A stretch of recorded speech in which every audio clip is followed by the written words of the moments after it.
stay down, down. I'm just stuck here in a dream. Back at the bottom of the ocean. I'm at the bottom of the sea.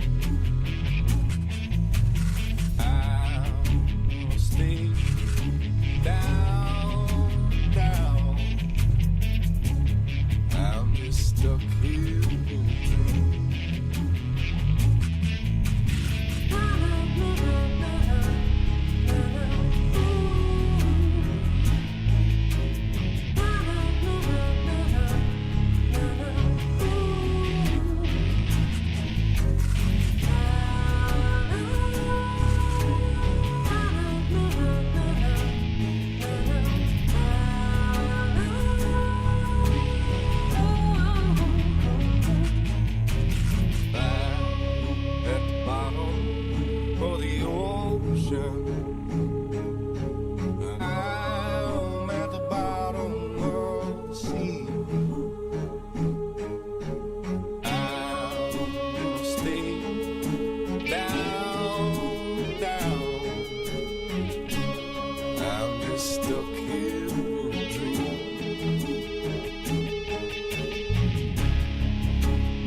Freedom is the right of all sentient beings.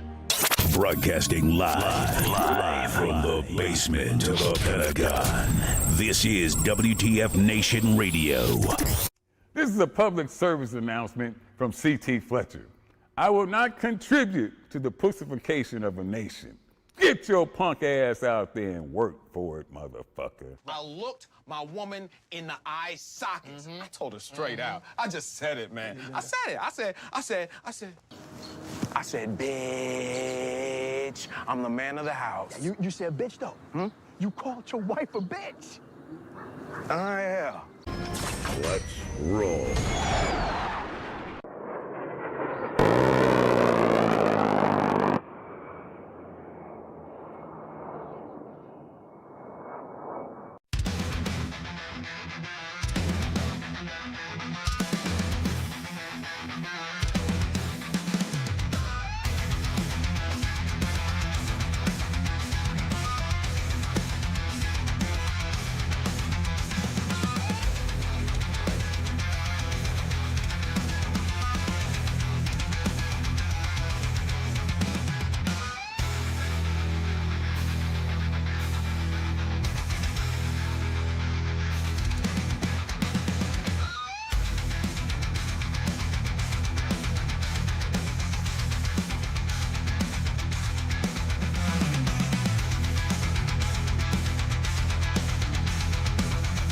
What's going on? Broadcasting live from the Functional Veteran Center of Excellence on this 16 June. Coming off the Army's birthday weekend. Hey, woo-hoo. Happy birthday, 250. The Army's not 250. Pretty soon the country's gonna be 250. I know historians want to go back and forth and say, oh, you know, actually the Army's, well, the Army technically is only 251, blah, blah, blah, blah, blah. Look, just let everybody have their party, okay? Did you guys, anybody see the party? I don't know if you guys follow U.S. Army WTF Moments. It was shared, the live stream, and I thought it was pretty good. I mean, it was all right. It's what a weekend thing you could say that it was the Army, I guess. I mean, it's the Army. What'd you expect? I know a lot of people were clowning on the marching. Woo! And my friend over Angry Cops, Richard High, is going to be providing an insight from his drill sergeant perspective, being the fact that he is a credentialed drill sergeant, an esteemed master of drill and ceremony. He teaches privates by the numbers, the walkthrough, talk through. So I think he's pretty qualified. And once he does his post about it, we will more than happy to share his report on just why did everybody look weird when they were marching. I provided some insight. So I heard there was a party last weekend. Mailman must have lost my invite. What? Oh, shut up. Oh, look. Okay, look. All the Marine guys, well, Marines and stupid Army and the Marines are, look, we have to hear about the Army, about the Marine ball, the Marine birthday, the tattoo, all the ceremonies every freaking day. There has to be at least several inferences to the Marine Corps and all that stuff. Hey, just let the Army have their thing. Let the Army have their fun. I thought it was a pretty good, again, hey, for what it was and what had happened, what had transpired, it wasn't bad. I'll be honest with you, that's probably the biggest, pretty large audience the Army had for any, I think, event. You go to an air show or All-American Week or Week of the Eagles. Yeah, that's the other one. What's the other one? Ivy Week, Mountain Fest. Name your specific honorific Army organization that has a has a long history, that has a well renowned. I'm just not Englishing today. I've been speaking in like another language earlier today, so it's kind of like blah blah blah.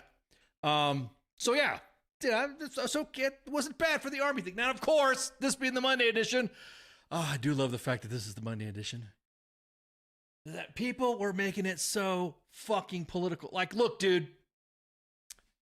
the Army was going to have the party no matter what. The Army was going to have the party no matter who was elected office. The Army was going to have the party whether hell or high water, who was in charge or how it was going to go.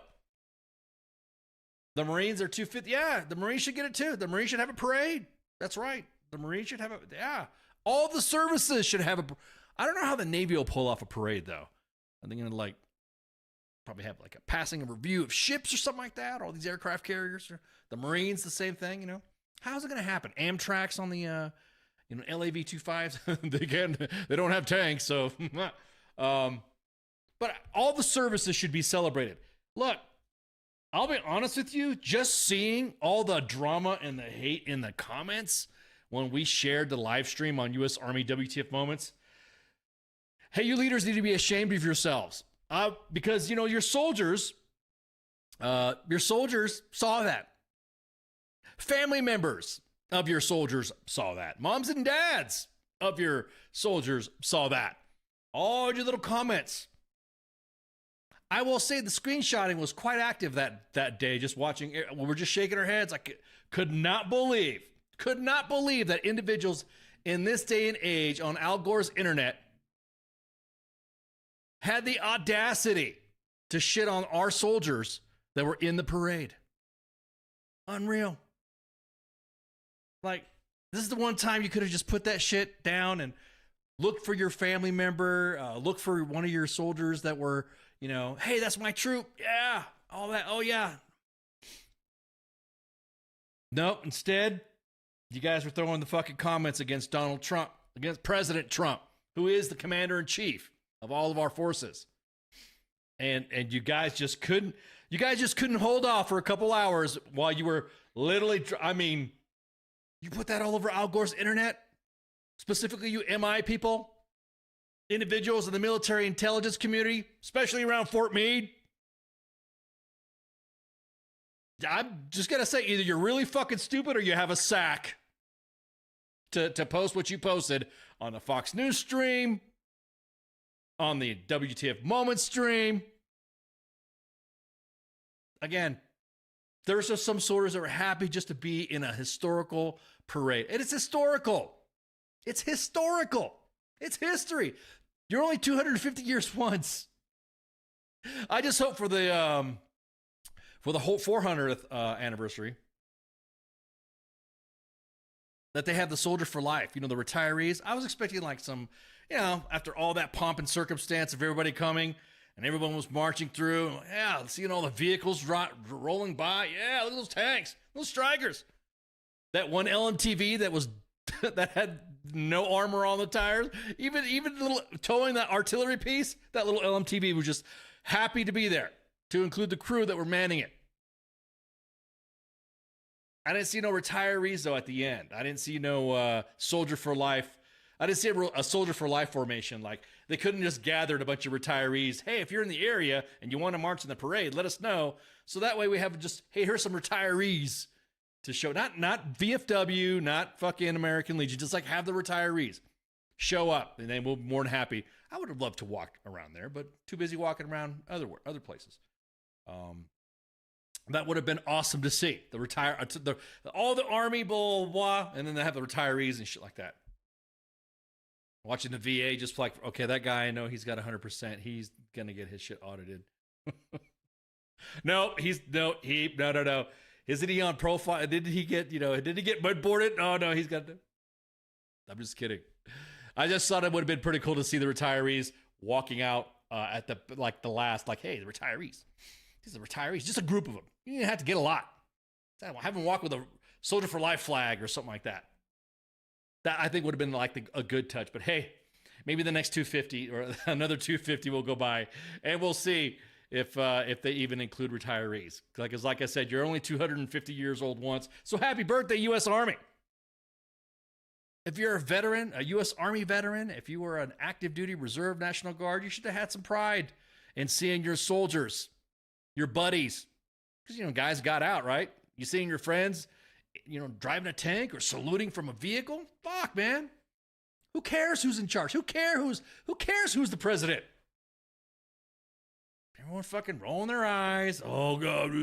Again, kind of wish y'all didn't fucking put that all over Al Gore's internet on all the Facebook platforms that we were able to capture screenshots on, because your soldiers saw it. As a matter of fact, that's how we found out. That's how we found out. Commissioned officers were shit-talking on the TL, on Maine, wide open. Like as if we didn't know who you were. Your soldiers sent that stuff to us. Hey, look, man, all I wanted was to celebrate, and here's my so-and-so, my OIC, my XO, company commander. Screenshot. So it doesn't matter if you delete your post now because you're going to be hunting through them. But just go to activity log on Facebook and you can find out where you posted something you probably shouldn't have posted. You couldn't just let the soldiers have their day. There's some soldiers that were like, did you see the videos and the pictures that we posted? We shared some images from Fancy Bear, Viva La Vargas. You guys have, like, the worst thing that I have ever seen in my life is watching veterans trash other veterans. Specifically, our influence the younger generation that we have now. I don't get it. Post something, fucking pogue, fucking slick sleeve, blah, blah, on a combat veteran with, I think he's got like 2 Purple Hearts and a Master Infantryman's badge. Exactly that, Holly. There's a lot of people. You're right. There's some vehicles that I didn't even see. Like I've never seen before in my military career. Some history events that were happening. You saw the kids all happy and shit too, saluting the soldiers and stuff like that. How could you hate on that? Just because you don't like the guy who's in charge? Because I guarantee it. If it had been a President Harris, woo! It'd have been a concert series, fucking dancers and stuff like that in between the vehicles. There'd been probably more vehicles and shit. That probably would have been like a whole concert.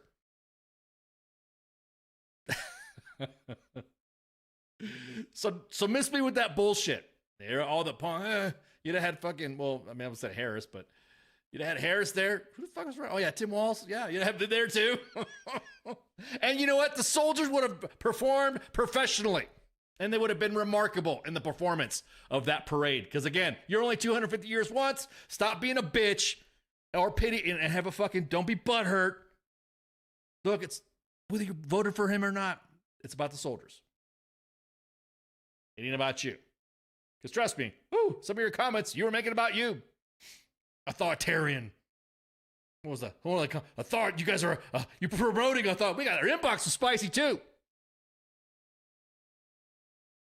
You guys are lucky that we have a sanctity in our inbox. Now, there's a couple of times we've argued about cracking the seal and let you guys see the inbox and who the fuck sends this shit.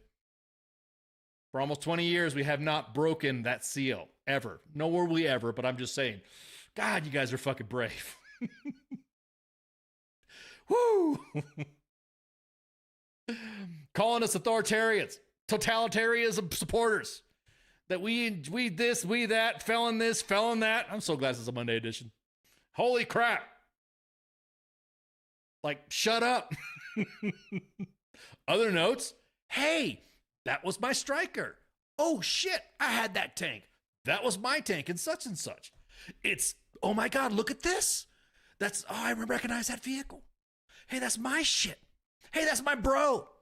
The best one that got us in the fields was the parents. The parents saying that they couldn't make it.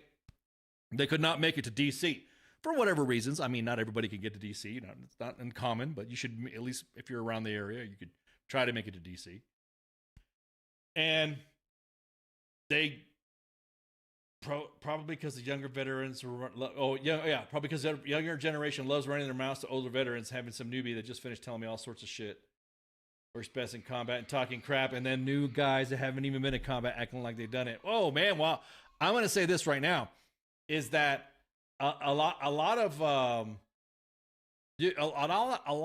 didn't really. How do I say this?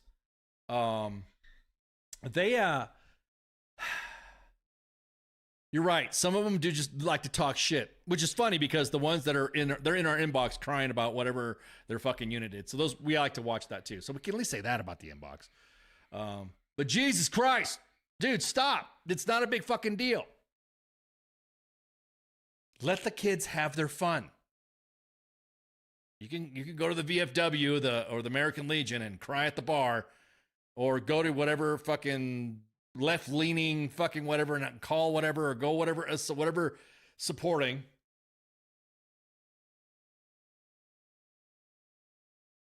So damn, Susan. Okay, hi.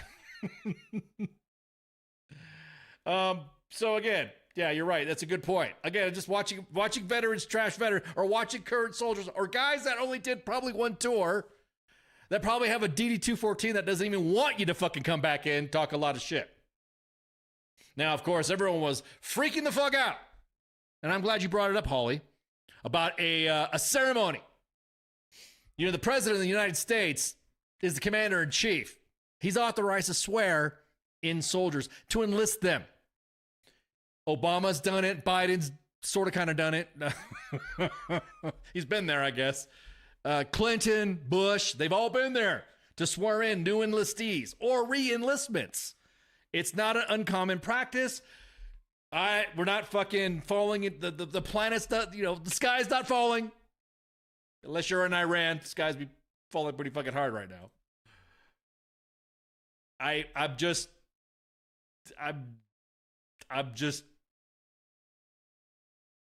you guys are really taking it. I will say society has taken it to the extreme when it comes to Trump. I'm just saying, you guys are fucking just got to get over it. The guy's going to be here for another fucking 4 years. And everything that you fucking done has fucking failed to get him out. And I'll be honest with you, I will say this. I think if you'd kept your fucking mouth shut and not fucked with him, his fucking family, or not, I don't know, anything about him, just left him alone, he probably would have been golfing out at Mar-a-Lago right now. He probably just would have been like, oh God, look what's happening. Look at Harris. Oh my God, she's fucking the country up. That's probably what he would have said. That'd have been it. But no, you guys went after him on a personal level and wouldn't stop talking shit to where he said, fuck you, I'm running again. Was that in the Joker? You get what you deserve. That's what you get. Insomniac. I thought Trump swearing in the soldiers, yeah, you damn right, it was pretty good. It was not bad at all. That was not bad at all. So, yeah, it's fucking, you guys, woo! But it's okay. Don't sweat it. More likely that if you were probably one shit posted, you should be getting a phone call in the next 48 hours or something like that. Because, damn, I wouldn't have posted what you posted because everybody saw it all over Fox News. So, I think if you just left him alone, it'd have been all right. It'd have been all right. Oh, man.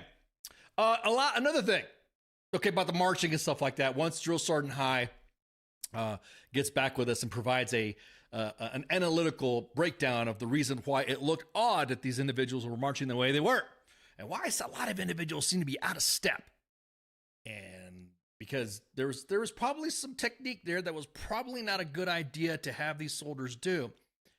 And the reason I say that is because the podium was to their left. As they were marching, of course, at any time that you were going to salute or render honors, and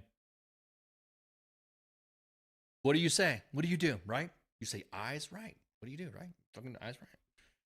Eyes right. You salute. Mm-hmm. The soldiers were given the command, eyes left. And of course, Rich High will break down the scenario of how that happens, because everybody who's marched in the military knows that you step off on the left foot, and every command is based off of, off the left foot. So, yeah. But I don't know who was announcing during the parade, but he had an amazing voice and did a pretty good job. Yeah, he had a pretty good job. He did a real good job. What about the soft guy? That's what I'm talking about. Of course, everyone's defending everybody and everything. I will say this: sometimes those guys in that community, basic stuff is not really the basic stuff. They're more advanced in a lot of the shit they do is soldiering. That marching thing and standing in formations really isn't their forte. I don't know. Maybe after getting dragged all over the internet, they might do it. And that's the thing. Only we can drag them, talk shit and break balls about it. But watching everybody trash the military, watch everyone shit talking our military just because they were there. It wasn't Trump's birthday party. It was the 250th anniversary. You could fucking stomp up and down, throw a temper tantrum until your face gets blue and red. Get it? Blue and red. Some of you really need to fucking, I don't know, lay off whatever you need. Or take something to calm down, whatever the fuck you got. Oh yeah, we got guests tonight. Woo, my bad. We got guests tonight. We had 2 guests, actually. 2 of our guests are going to be coming on, and they're going to be from Restoration One.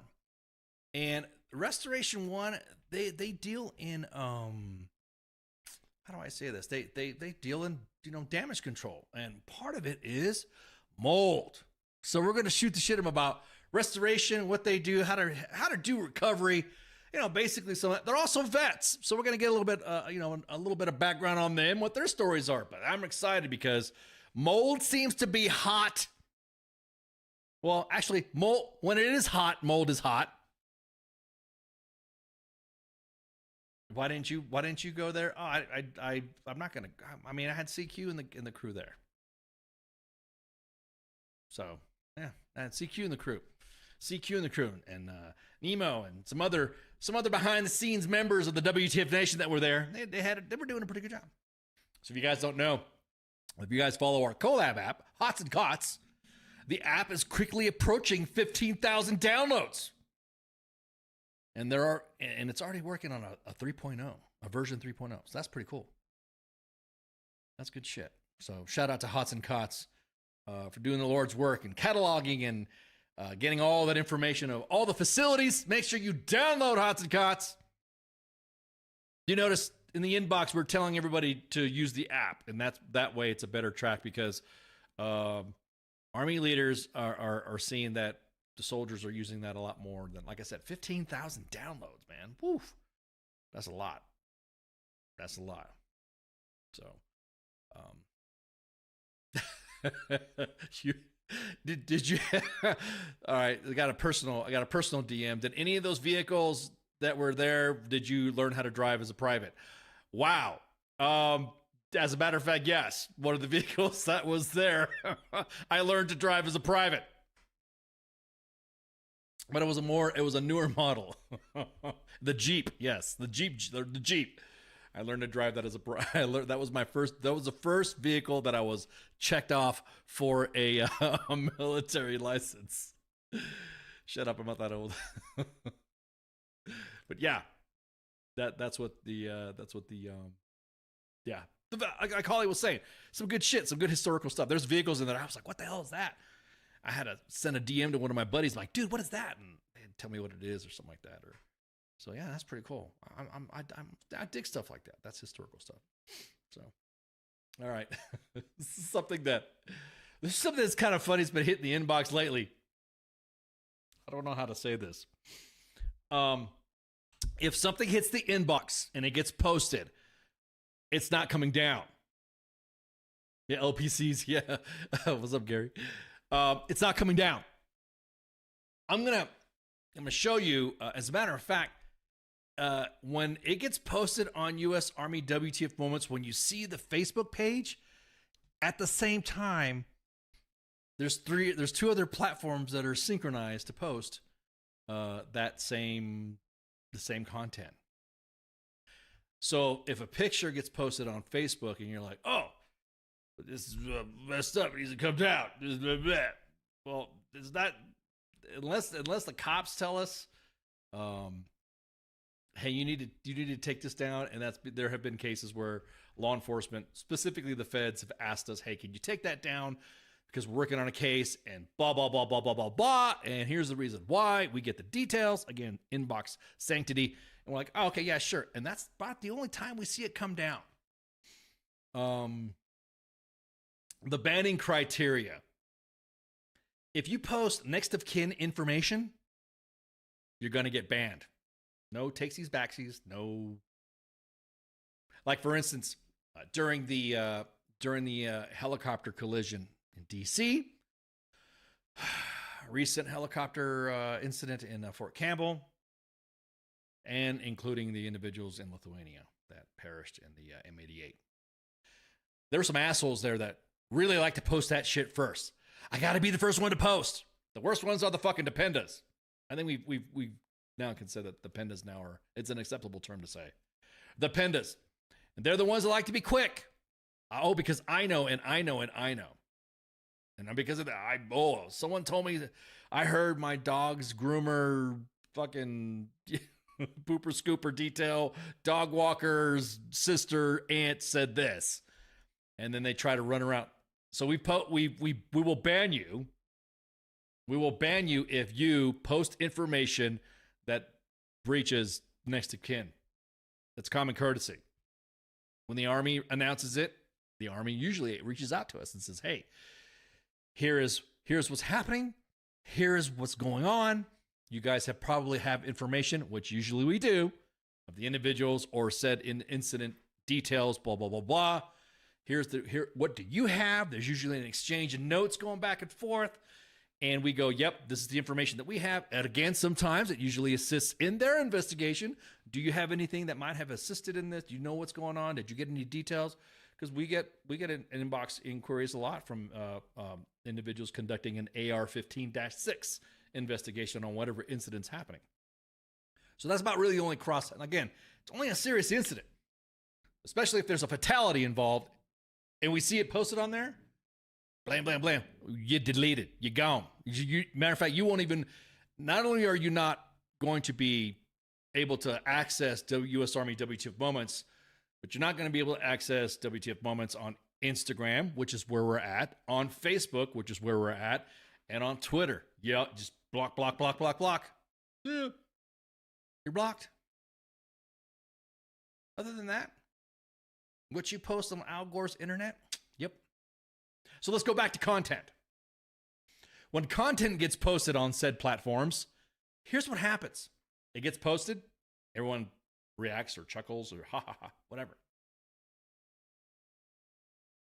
Usually we'll get the same image or content. We'll just get the same content of, like, for example, like a video, a share, an image, still image, and we'll usually get like several hundred of the same or different types of images from different angles. So like I say, for instance, somebody fucks up and trips while they're running, like you saw a video posted earlier, running to a Bradley, and he tripped. We've got like 3 different angles of the stuff. It's just normal. What we don't appreciate is when somebody comes in the inbox and demands that we take it down and says that it's OPSEC, which it's funny because a lot of individuals don't know what the fuck OPSEC means to throw the word OPSEC around. What's even funnier is, hey, what's up, Zoltan? Oh, man, long time no hear. What's going on, Zoltan? Did you do any Army things? Did you go to Army 250? 250? Okay, why yeah, Zoltan, I'm just saying about the content, how we post. If let's put it this way, if your organization posts or sends us something, or members of your organization sends us something, and it's clearly not OPSEC, but we didn't know it was OPSEC until you said, hey, those things in the image that are going to get OPSEC, blah, blah, blah, blah, blah, blah,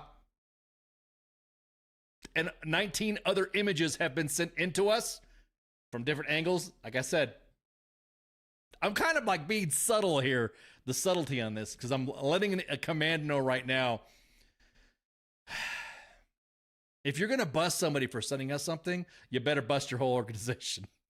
NCOs, soldiers, officers, TikToks. Those are hilarious too. Hey, why'd you share my TikTok? Take that down. You posted it on TikTok. Everybody saw it. I was just, Zoltan, I was just talking about the terms of service when a post goes up on Facebook. Yeah, I saw that, man. I saw that. You need to DM us an address so we can send you a swag bag from WTF Moments, a WTF Moments swag bag. That way we can hook it up for you, so you can sport some tees, some gear. But yeah, so somebody said you can't UCMJ all of us, and there's individuals on the ground that said, hey, that image that you posted has got, and I'm just using this for example purely, of course, that image that you posted has got the chain of command all fucked up. Just letting you know. And by the way, how many people just out of curiosity said that? We'll say, well, just about the whole organization. And then the comment sent back to us was, they can't UCMJ us all. So again, oh, you got your swag pack. Oh, cool. King Smith got his stuff. That's legit. You're gonna be sporting it on the show. There we go. U.S. Army WTF Moments has a swag pack. Picks incoming. There you go. There you go. Let me see. Matter of fact, let me check. Are you gonna put it in the chats? So everyone's getting their swag packs. Everyone that has been identified for a swag pack delivery, you should be getting one soon. It's pretty cool. Can't wait for everybody to see everyone's reaction when they get the swag pack. You can go into U.S. Army WTF Moments to go to the top of the pin posts, and you can see that there's the shop is open. Look at the shop. So individuals that have been supportive, individuals that have been supported to us in the past, and you might be getting a swag pack. So, I see this. It's almost like how you give a coin to somebody or a certificate of a pat in the back. You know, we do that too. Yeah, exactly that, Zoltan. That's exactly what I'm saying. That's exactly what I'm saying, man. It's like I tell them, explain it in the most un-OPSEC level. See, exactly. So there's been several incidents where someone says, "Hey, Take that down. It's OPSEC. And I'm like, have you not seen our timeline from 2010 to now? We've gotten images from soft compounds in Iraq, Afghanistan, Africa. Why not? You get a, yeah, we'll get you a swag bag. We'll get you a swag bag. The Army salute detail and the music was so freaking cool. I want to know what recruitment ads were in that day. Yeah, oh, I know, man. That's a good point. There were some good ads in there. But yeah, Zoltan brings up a good point.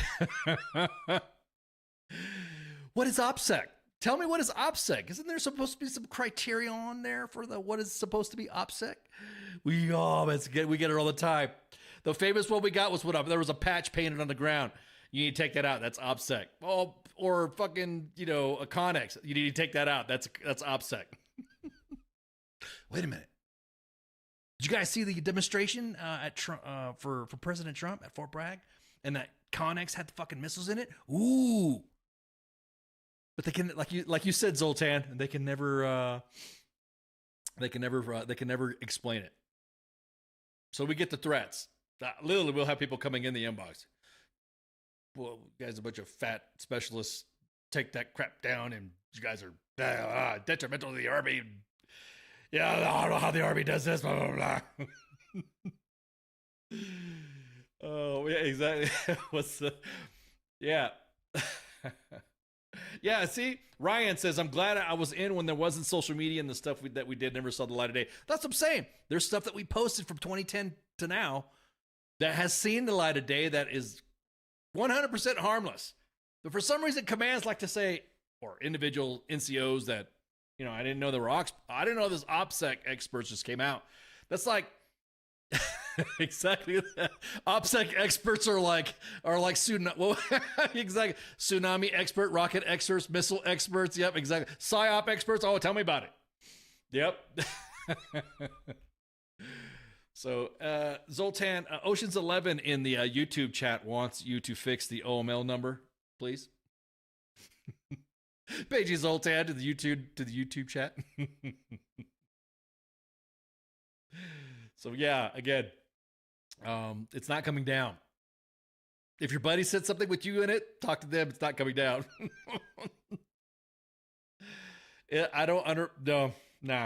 Nope. What about, isn't that cyberbullying? Ooh, that's a good question. That is a good question. Isn't it cyberbullying? I don't know. Is it? Especially when we go on said individuals' pages that ask us to take it down and threaten us with cyberbully, taking it with Facebook. Most of it that we post, we will look at your content. And we'll say, damn, dude, you just told somebody to put somebody on blast, which we've had that before as well. You need to put this post on blast. Drag that person. Blah, blah, blah. But there you get posted, gets put up. You need to take this down. This is cyberbullying.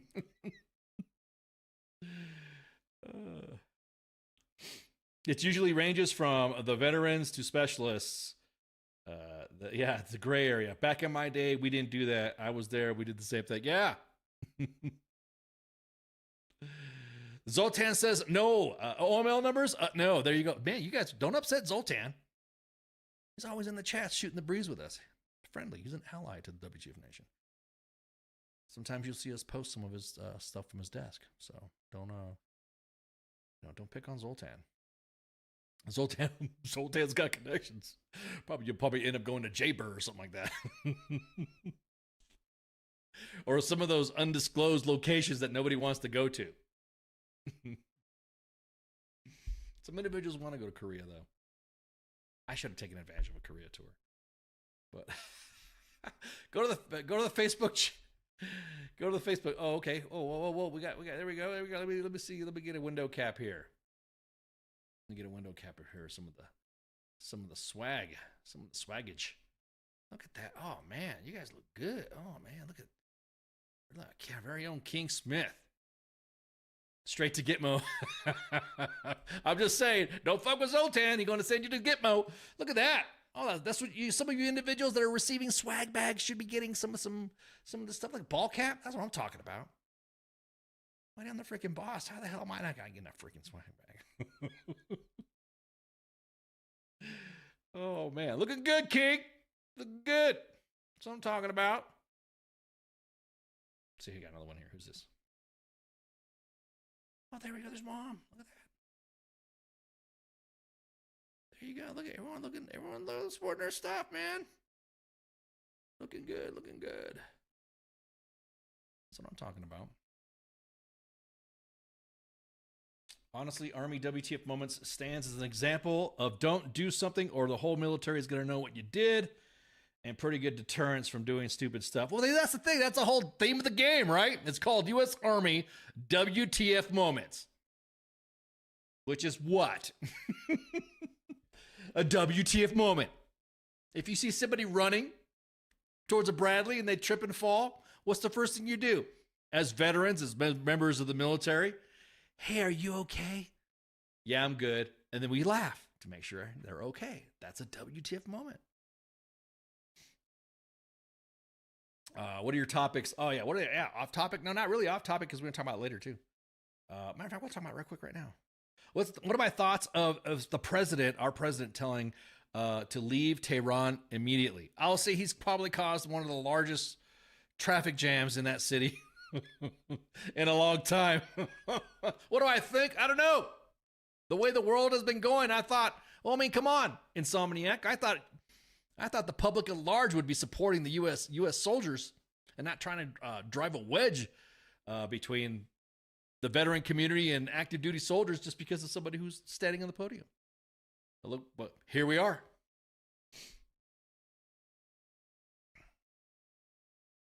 So it's like, hey, see ya. What are my thoughts about the G7 happening in Canada? Well, the U.S. has pulled out. They took off. President Trump has departed the G7 early after warning everyone they should evacuate. Because right now Israel is getting in that ass in Iran.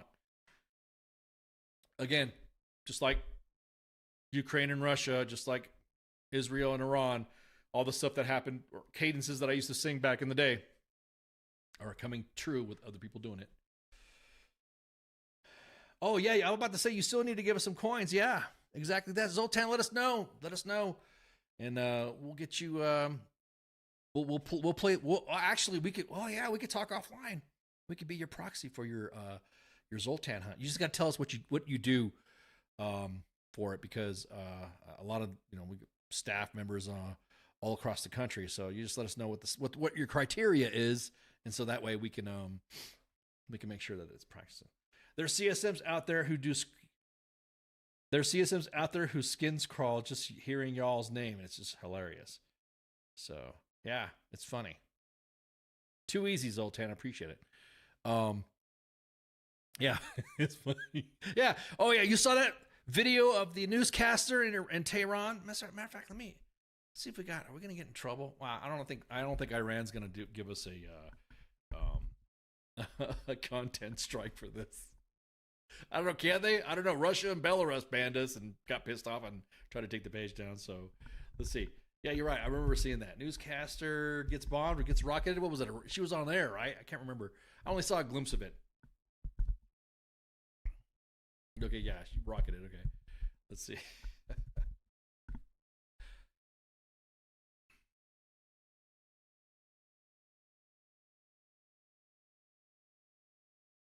Yeah, she did. Well, okay, I'm looking at the video right now. Okay, hang on.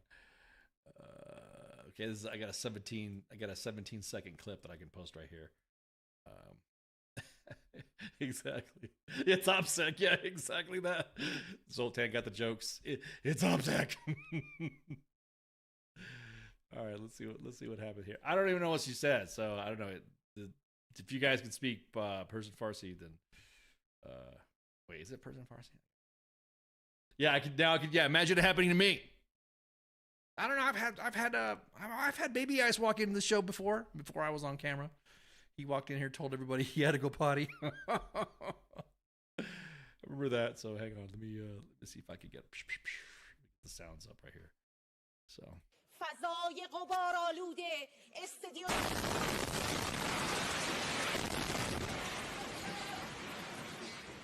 Damn.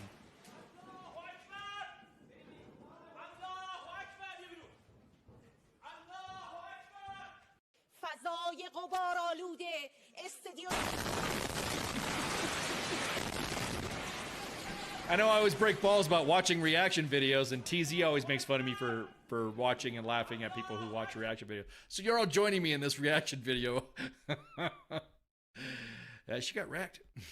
Oh, I'm curious what she said at the beginning, though. Yeah, exactly. Oh, man. As everyone's like saying Allahu Akbar at the end, so that's Persian. I don't speak Persian, so yeah. Iran's Persian language, yeah. Reaction video number 2. Holly, are you keeping track? I was gonna do the army parade, but I didn't want to do that. I did a hype vid on my own, posted it on my own socials about it.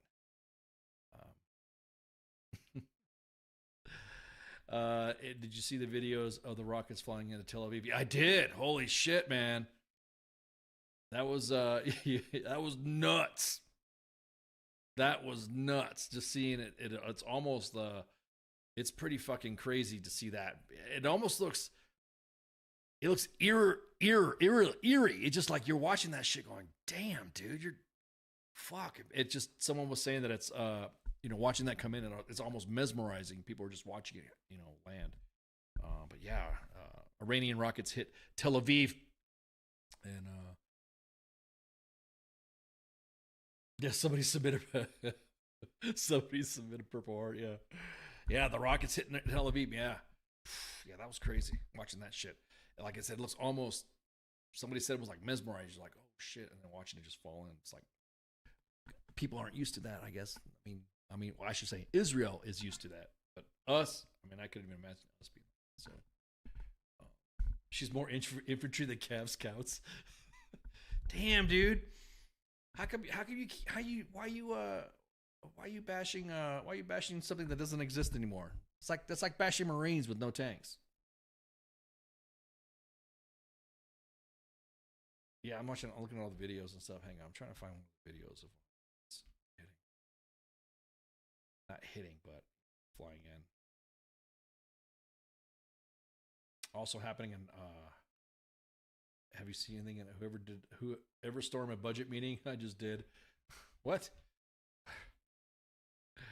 I'll tell you what, we're gonna take a break right quick. We gotta get the guests on. I already see them popping in, already queued up. And we'll get them set up and we'll get them going, and then we will we're gonna shoot the breeze with them. 2 veterans starting up a company, and also I'm gonna poke their brain about some of the restoration stuff that they do, to see what they could do for the Army. That's almost like they should get these dudes in to have them help the Army out. Because if you guys see that post from Hots and Cots Jump School, all that mold on the roof, man. Like I said, mold is hot. It's a hot topic right now. So we're going to take a break right quick, and I'll get these guys. Hutch, Hillebert, and Adam Babin are going to, I hope I didn't fuck up his name, Babin or Babin. I really hope I don't mess it up. I'll ask. I'll ask in the green room when I get on break, because I hate it when people fuck up my name. So I don't want to fucking be a dick. Do the same. So we'll be right back. And everyone smoke them if you got them. Hit the head, hit the latrine, and shots. We'll be right back. WTF Nation Radio. WTF Nation Radio. Take it from me, Ice. You can't just float around space not caring about stuff forever. The voice of U.S. Army. WTF Moments. This is WTF Nation Radio. Shit in the bag, Pogue.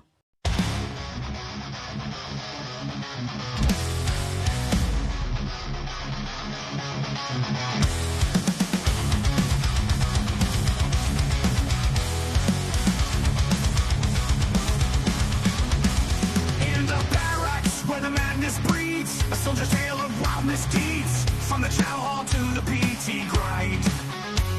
You won't believe the things you'll find. Drill sergeants rage, a fiery storm. Private tensions far from the norm, in the shadows where the secrets lie. Army WTFs you can't deny. Army top of the stories unfold. In the heart of the chaos, the truth is told. From the field to the base, the legends grow.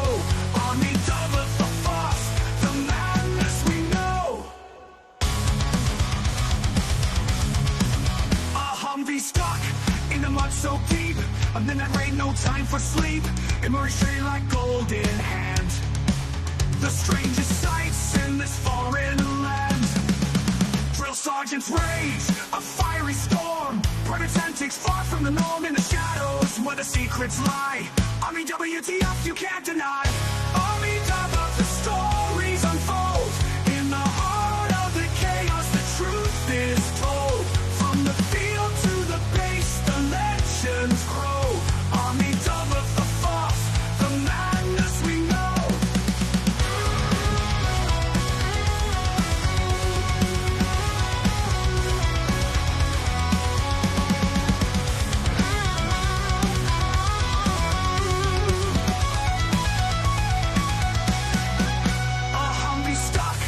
The mud so deep, a midnight rain, no time for sleep. Emerge straight like golden hand. The strangest sights in this foreign land. Drill sergeants rage, a fiery storm. Private antics far from the norm in the shadows where the secrets lie. Army WTF you can't deny. Army WTF, the stories unfold. In the heart of the chaos, the truth is told. From the field to the base, the legends grow. Army WTF, the madness we know. In the ranks where the wildlings roam, every soldier's got a tale of their own. From the absurd to the downright strange. Army WTF, it never will change. So raise a glass to the tales untold. In the Army's world where the brave and bold live the moments that make us say Army WTF every single day.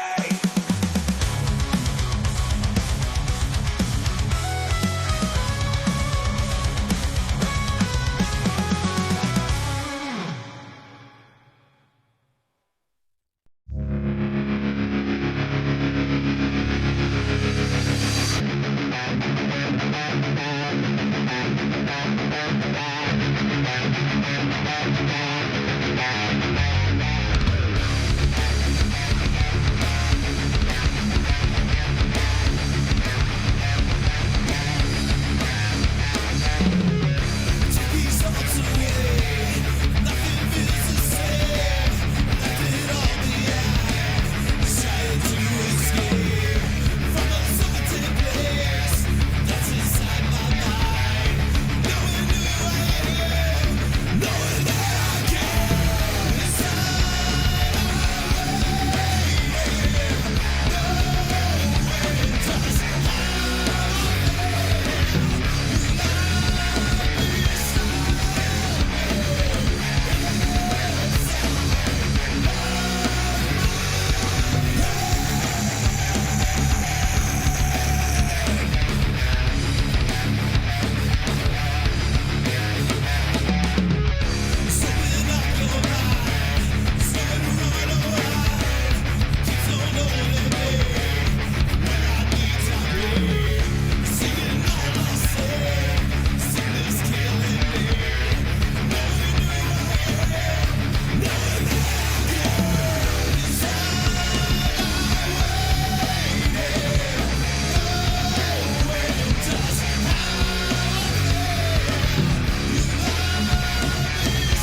I am here determined to stop this future atrocity. This station is now the ultimate power in the universe.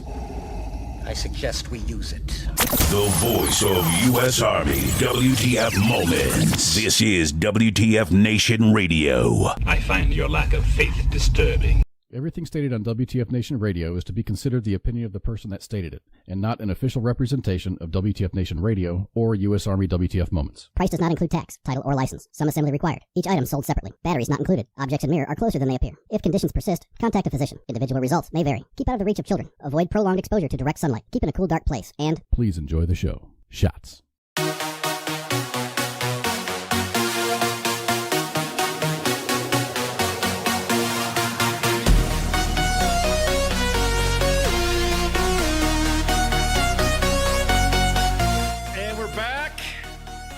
Guess at Restoration 1.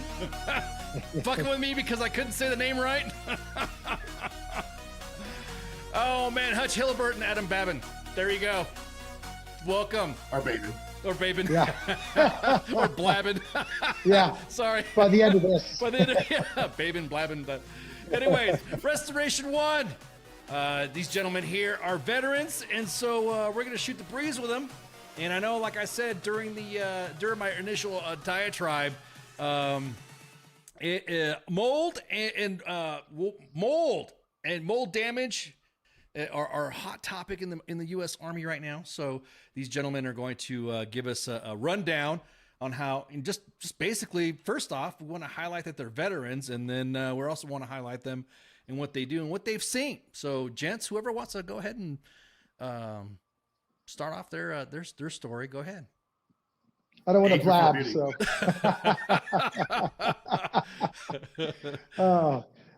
So my name's Adam Babin. I out here in the Reno Tahoe area in northern Nevada, Northern California. I am a former Marine. I was signed up in the reserves, but in the time that I signed up, like many people, spent most of my time on active duty. I joined in 2003. And ultimately fully out of the military in 2007, 2008 timeframe there. And after that, I spent time as a contractor working overseas, and then spent time as a Department of Army civilian GS working overseas. So kind of get a little perspective of all the areas. See, I was in the infantry, and then I was also in a combat engineer unit. Wow. So I have multiple MOSs, infantry, and then actually I went to second echelon tech school for communications and SATCOM and things. So did a variety of things at the military. Let's see, I stationed in Lejeune and Geiger, of course, then to the West Coast. I was at beautiful 29 Stumps. I'm in Palms. Let me tell you, coming out of Maine, born and raised in Maine, and then never been to California, never knowing what it's like. You hear about Southern California, you hear about 29 Palms and Palm Springs, and you just imagine, oh, this must be stunning out here. Yeah. And they fly you in at nighttime so that you get there and you see all the lights in the desert. You're like, oh, this must be a grand city and everything. And you wake up and there's nothing. And you wonder where all the lights went. or the people. Yeah. Robert Plant sang a song about that thing where it made it sound like it was so beautiful and majestic. Then you show up, you're like, God, man. Yeah. Lake Bandini is all you get to see. And when the downwind comes at you, you know exactly what's going on. Exactly. How about you, Hutch? Tell us about your story, man. Absolutely, sir. So my name is Hutch Hillebert. Thank you for asking. I was in the Air Force Presidential Honor Guard, so I performed all the funerals at Arlington National Cemetery. Then I was a security escort for Secretary Rumsfeld and a C-5 flight engineer, so I was stationed at Bolling Air Force Base, also in Washington, D.C. at the Pentagon, where I met Adam Babin, and then at Dover Air Force Base in Delaware as a C-5 flight engineer. Joined in 2000, and I got out around 2008. Okay. So so both of you guys are you guys both active in the GWAT then? I mean, during that time that you were in? Absolutely. Yep. Yeah. So what made you, okay, first off, again, I keep blabbing about, now I can't get it on my fucking head, that joke. We were discussing about mitigation with mold and how the Army just seems to, or the military, I should say, because it's not just the Army. that seems to have a problem with mold, and I don't know what it is. And like I was telling you, I gave my little contractor assistant drama that I did back in the day, but I don't know what it is. Why is it that the military seems to be struggling with mold? Would you guys be able to expand or give us an idea? So, and I'll go first real quick, just on my thoughts on it. Right, I'm not speaking for the Army, that's for sure. But obviously, getting into a franchise and then learning more and more, and getting our licenses and certifications in the mold remediation arena, there's a lot more that goes to mold. Obviously, their mold grows. I had no idea that every time mold gets fed, which it gets fed by moisture or water or sewage or sweat, whatever it is, the dampness, it grows, it multiplies. So if you have 4,000 spores, tomorrow morning you have 8,000 spores. But I think the biggest thing is that they're oftentimes they'll send the troops in to go clean it. Take your bleach, take your water, take your vinegar, take whatever you need to go clean it. And all you're really doing is you're feeding it. You're feeding it. And so I think the biggest thing is and listen, there's some old buildings, right? I was stationed on the East Coast for my entire military tenure. There's some very old buildings, and in old buildings, there's old bones and old cracks, and things have been plastered over and covered over and covered over. And every time you cover that up, guess what? It's still just growing mold back there, because every time that little moisture gets there, it gets a little humid. You're feeding that mold. Mm-hmm. Now, there it is. There it is. About I want because we're going to highlight our collab app with Hutch and Cots, and I just want to show you guys who started. Actually, let me wind up a little bit back. I maybe got a little ahead of myself. What is Restoration One? What is Restoration One? Who started it off? Who was the? Is it you guys specifically with the company? Are you guys part of a franchise, or how are you? What's your affiliation? You don't own the place, right? You don't own a. So we own our independent units. Okay, I own Restoration One of Hershey, Pennsylvania. Okay. Restoration One of Wilmington, North Carolina, and Restoration One of Pittsburgh North. Restoration One's been around since 2008. Okay. It started as a conglomerate and quickly grew from 2008 to 2020. We had a CEO that was at the helm. He was known as the Redneck CEO. He's been around for a very long time, and his job is to grow franchise markets, or grow franchisees into the spirit. So there's 147 of me and 470 locations throughout the U.S. And again, I'm friends with Adam. Adam had reached out to me because he was going to buy a restoration company in Florida. And first thing I said to him is, don't buy shit in Florida. The legations out there is horrible. And then number two, don't buy an already established restoration company, because I love my clients, but you don't want repeat clients. He's like, but I'm buying their book of business. And I said, if you have a book of business from restoration companies, you don't want their book of business. And I'll let Adam tell the rest. But ultimately, Adam has been a great added feature to our portfolio here, and I'm his number one chairman. I'm his number one champion. I've been out to his location. I sent my director of projects out to his location to help him get up and running. Adam's been a friend since before Restoration One. However, the Restoration One mantra and the vision and the mission, the statement that they live by is the reason why I'm here. Yep, and that's what kind of brought me in, is when I reached out to Hutch, and I found this. Been for about a year and a half. I was educating myself on small business acquisition, what it requires, entails, what to look for, how to go through the process, your due diligence, and things like that. And I'd previously built businesses before, and in different industries, and I knew that I didn't want to go through the startup phase of any business, which is always a brutal grind. There's always a lot of questioning yourself and things like that. And I wanted to get something that was existed and running, and it already had a brand to it, because I didn't want to have to build a brand from scratch. And so, but I originally didn't want to get into a franchise because of typically how they run them. You are controlled a fair amount through the franchise headquarters, and what you can do, how you can do it, things like that. I stumbled upon, as Hutch said, restoration industry in Florida. Found a business. I said, man, these numbers. After all these, I was what we call industry agnostic. That means that you're not specific industry. I was not regionally specific. There were parts of the country where I like to be, but I was looking for a business to invest in that I could bring in my skills and be an asset to it, going to the next level and growing from where it was. Maybe an owner who's been doing it for a long period of time. So we reached out to Hutch.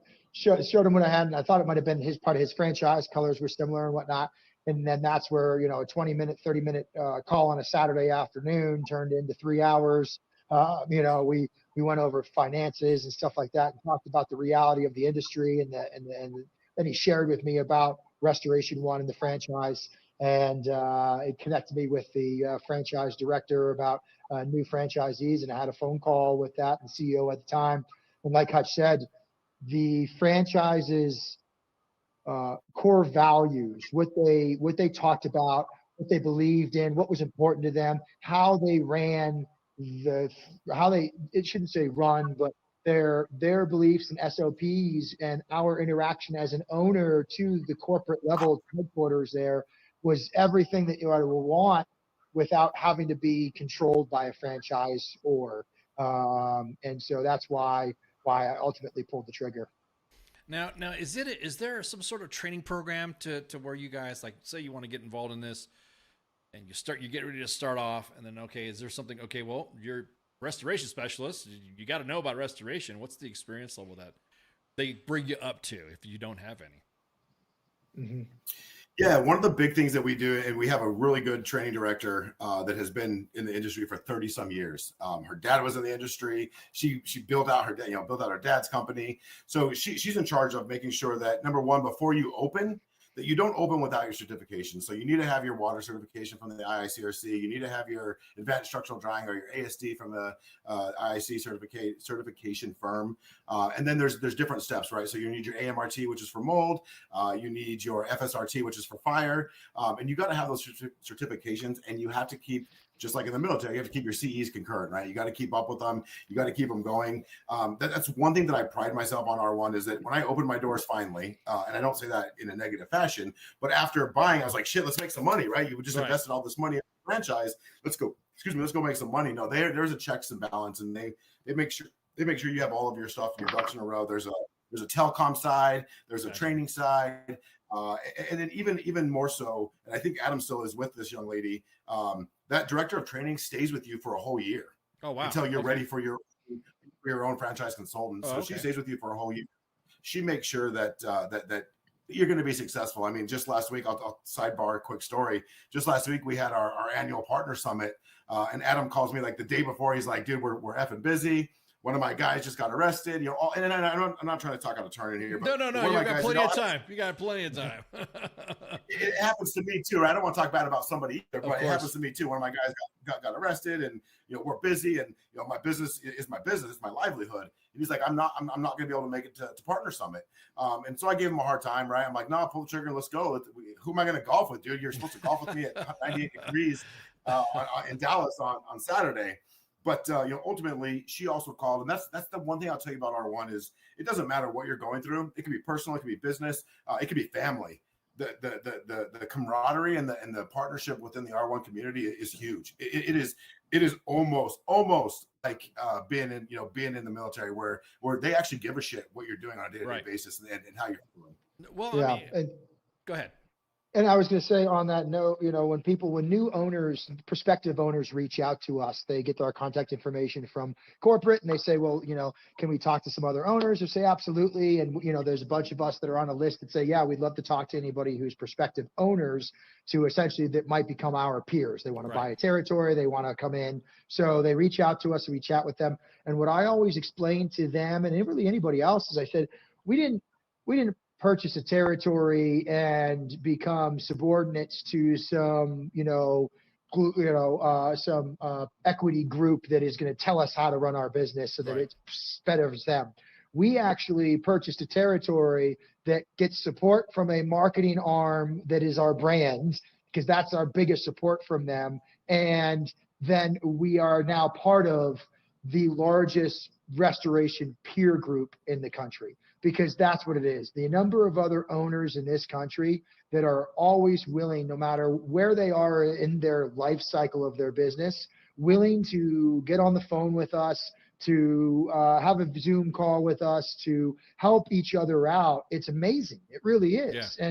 And that's what you learn quickly. Of course, you have to take the initiative to reach out to them and be flexible, because of course they're incredibly busy. They're managing, tens of millions of dollars in business every year. And so, you know, but having that resource is invaluable, and having that camaraderie is invaluable. And you know, actually, and it kind of does sound like the military a little bit, because you guys are doing some back-breaking work. I mean, memories are made in the suck, not in the office, man. And so, and so you're what you guys are doing, and that's another reason why I'm glad you guys are here, is the amount of work that goes in to what you guys do. I mean, like you were just saying on break, and we can talk about it now, is that you'll be in a situation where you think you're never going to know. It's almost like I don't want to compare it to cops, but it's just like nothing's routine in your guys' work. I mean, nothing's routine. Again, I keep going back to the Army and the mold. Is there some sort of like a, and somebody brought this up to me, is it because we have just cheap drywall, or is it poor maintenance? Is it, what is it? Yes. Okay. Yes. Okay. So poor maintenance, right? Yeah. Like Hutch said, when there's a water loss, there's a leak, there's some sort of damage. One, people think that they can just put some fans on it and it dries. Two, they think because you can touch it and it feels dry that it's dry. Right. Three, they never think about what are the other materials that could have gotten wet when this water came through. Where did it come from? Where did it go? We know that water will follow the path of least resistance. So what else is wet? We probably should open up this wall and see, is there anything else back here? Right. No. It looks dry. It feels dry. We're going to move on. And that's just not the case. It's not. Things feel dry all the time. And then you stick a probe in the wall and it's like, oh no, that's actually 70% saturated. And that's very common. So I will say, I want to touch on the point you brought up, the suck, and I love that you brought that up, because our youngest tech, he was in a crawl space, sewage loss. You know, you're down there. He's fully suited up, all kitted. Might as well mop level 4, right? Yeah, exactly. And he's in there, and he's still trying to like get around things and not get into it too much. And finally, like hour 4 or 5 of the day, he's like, I just sat down in it. I was like, you know what? I don't care. I guess, and he goes, my whole mentality changed. And I go, you know what you did? You embraced the suck. Yeah. This was a 7-day job. You're going to be in here every day doing stuff. You just got to embrace the suck. And then as soon as you embrace it, all of a sudden everything gets a lot better, you know? He was blown away when I told that to him, and I was like, "That's what it's called," and it stuck with him. Yeah. I mean, you probably work not with just with veterans, but you probably work with individuals that don't know our euphemisms or phrases, and it's almost like you're a guru, like you're the guru on the rock, going, "Oh yes, embrace the sun." Yes, you know? exactly. And they're looking at it's enlightenment. Yeah, exactly.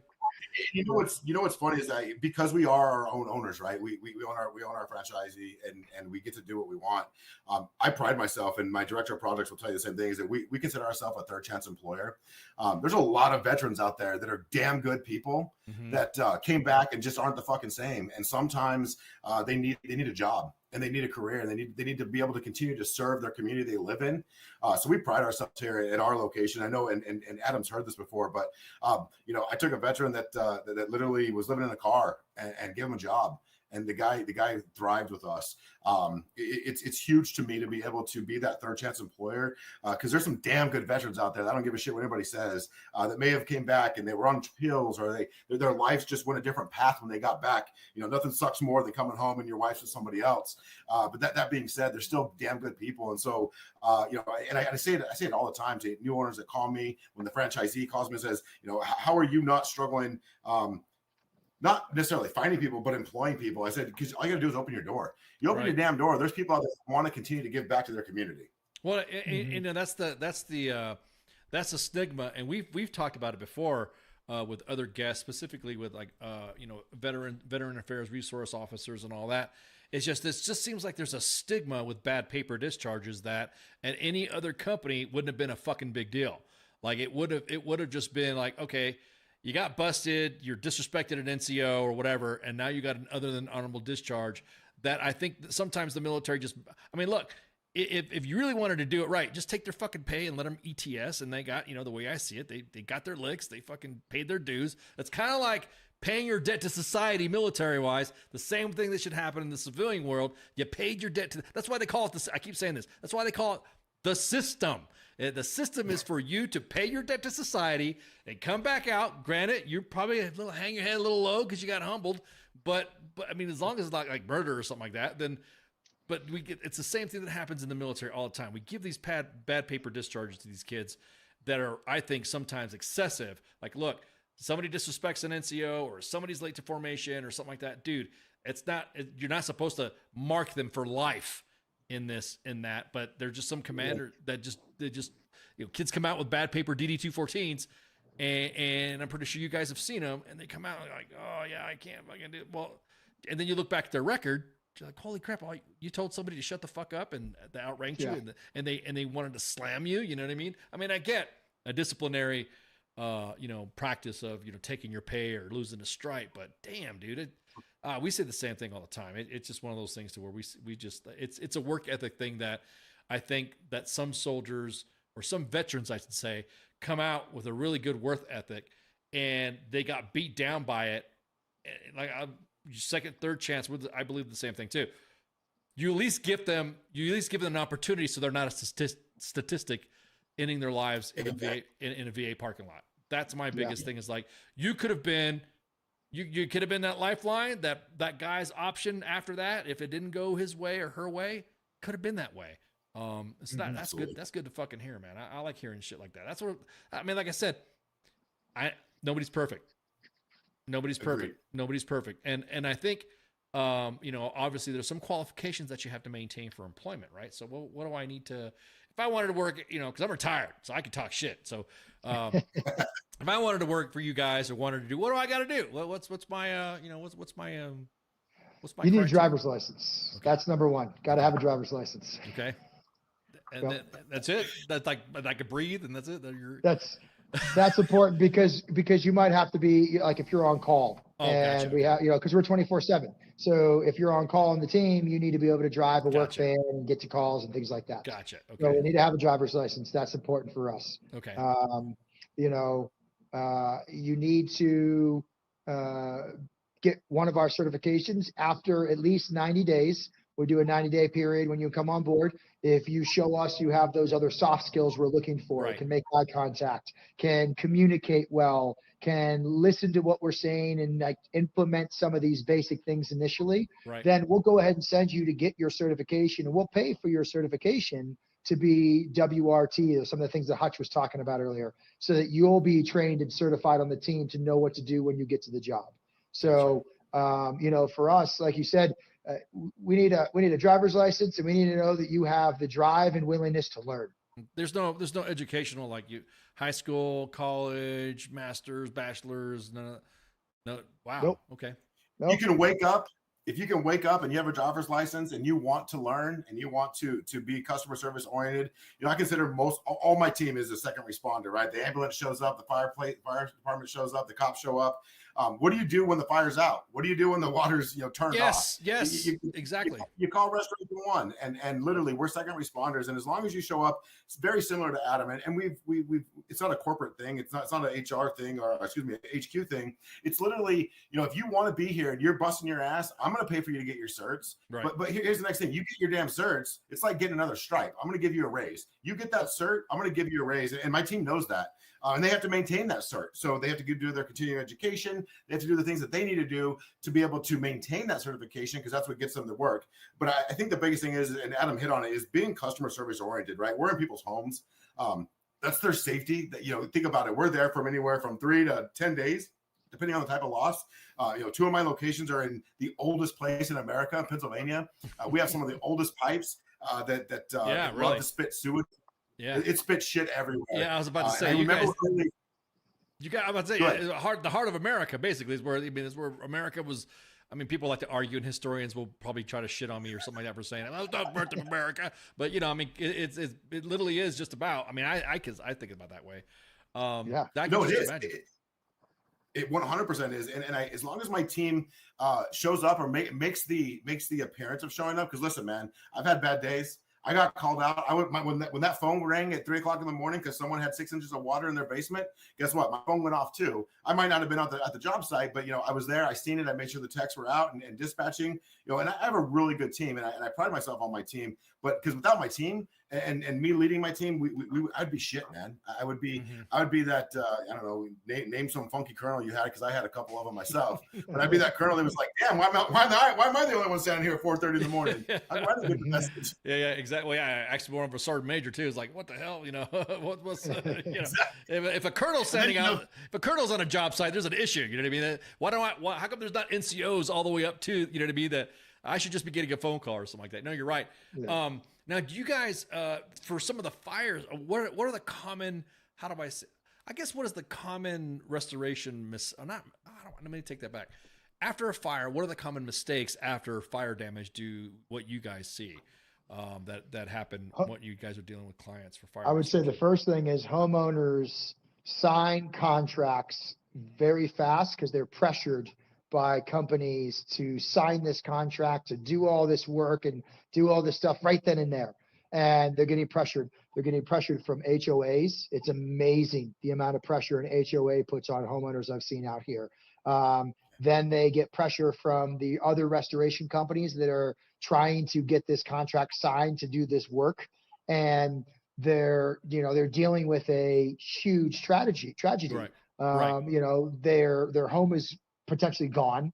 They may have lost an animal or, some sort of pet. They may have lost a family member, or maybe in the intensive care unit from the fire. Like, all these things go on, and they're getting pressured to sign contracts to get work done when they're right in the heat of the moment. So I would say the number one thing that most homeowners make a mistake on is not taking the time to really search out who you want to work with and why you're going to work with them.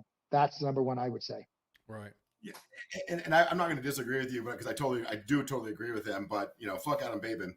No, listen. What? Well, you guys are supposed to be a team. What the hell? Want me to cut a feed or something? He's absolutely correct. But think about this: the number one thing, honestly, in a fire loss is that the untreated water, because that house is going to sit for 6, 7, 10, sometimes weeks. Because they're literally you've heard of ambulance chasers from the the old school lawyers. They're chasing.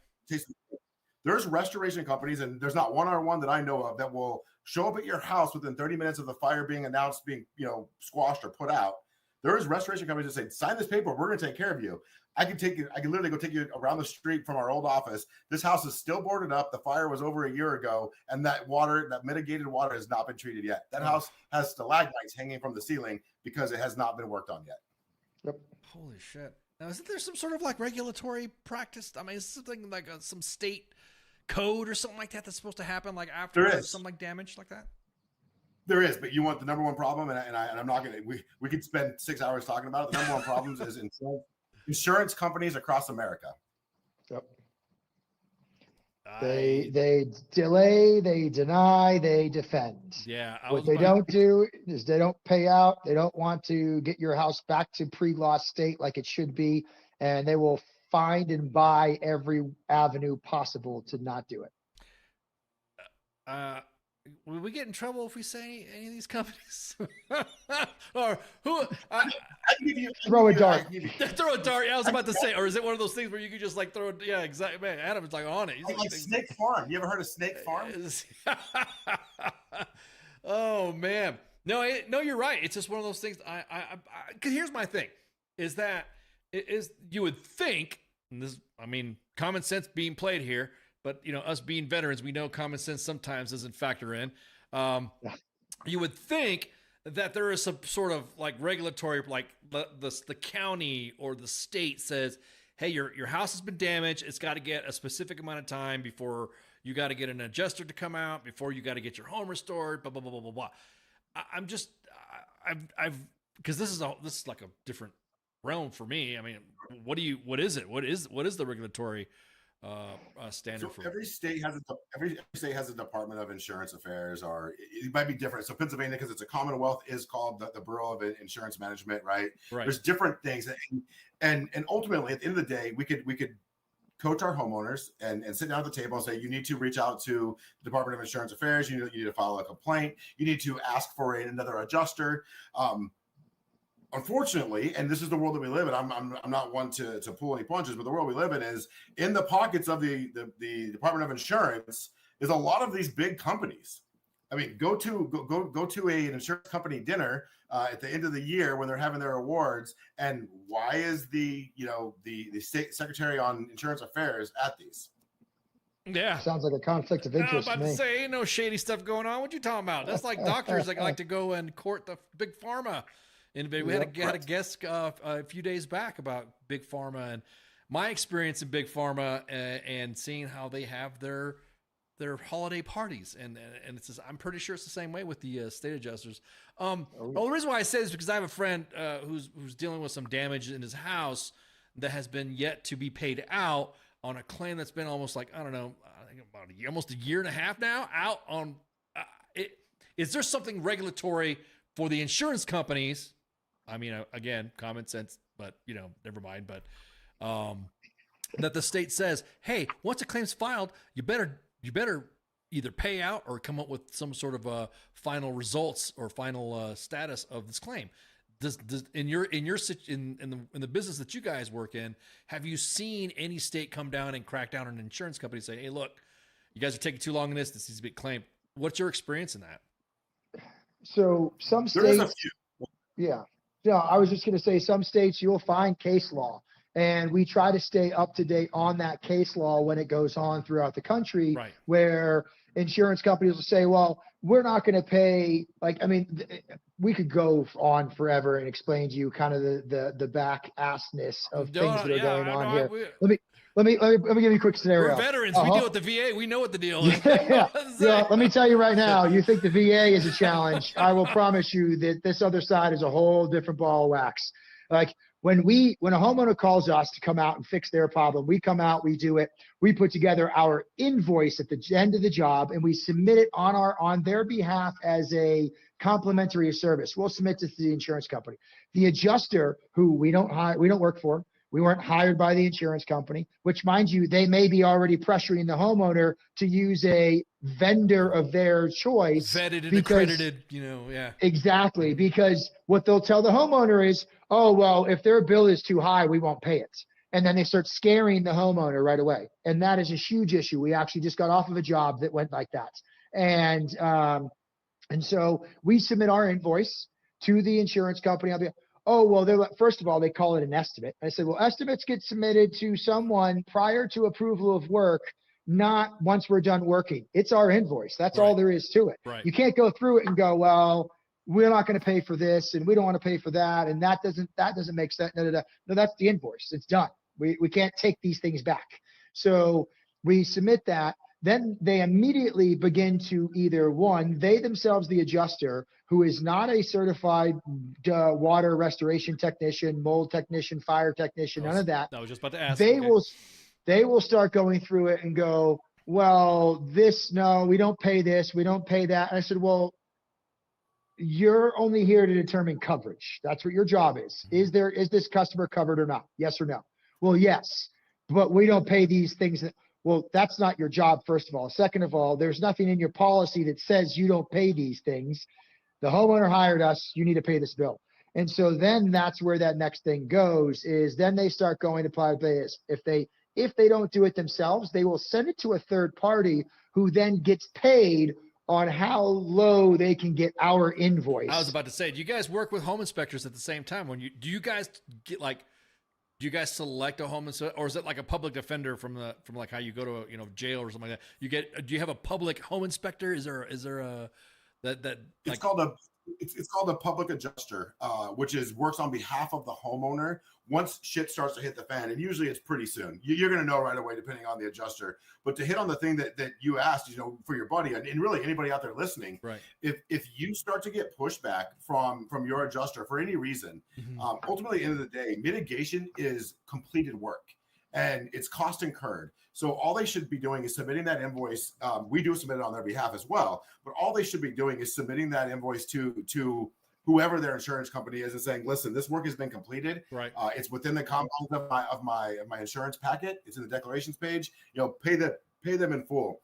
And literally it's going to save them a lot of grief, because here's what happens. The adjuster who never sometimes doesn't even step foot on your damn loss. They don't even come into your house. They don't know that Adam just spent 7 days with 15 people, him, his business partner, whoever's there with him has been on this loss and has spent time, money, and energy. But they're like, no, we're not going to pay for your emergency service at 2:00 in the morning. That's the cost of doing business. Well, this is what I say to your cost of doing business. At the end of the day, the cost of doing business is I got up at 3:00 in the morning and I responded to our mutual client who is giving me a 5-star review. They're thankful for that we were there. They're so thankful that we did what we did.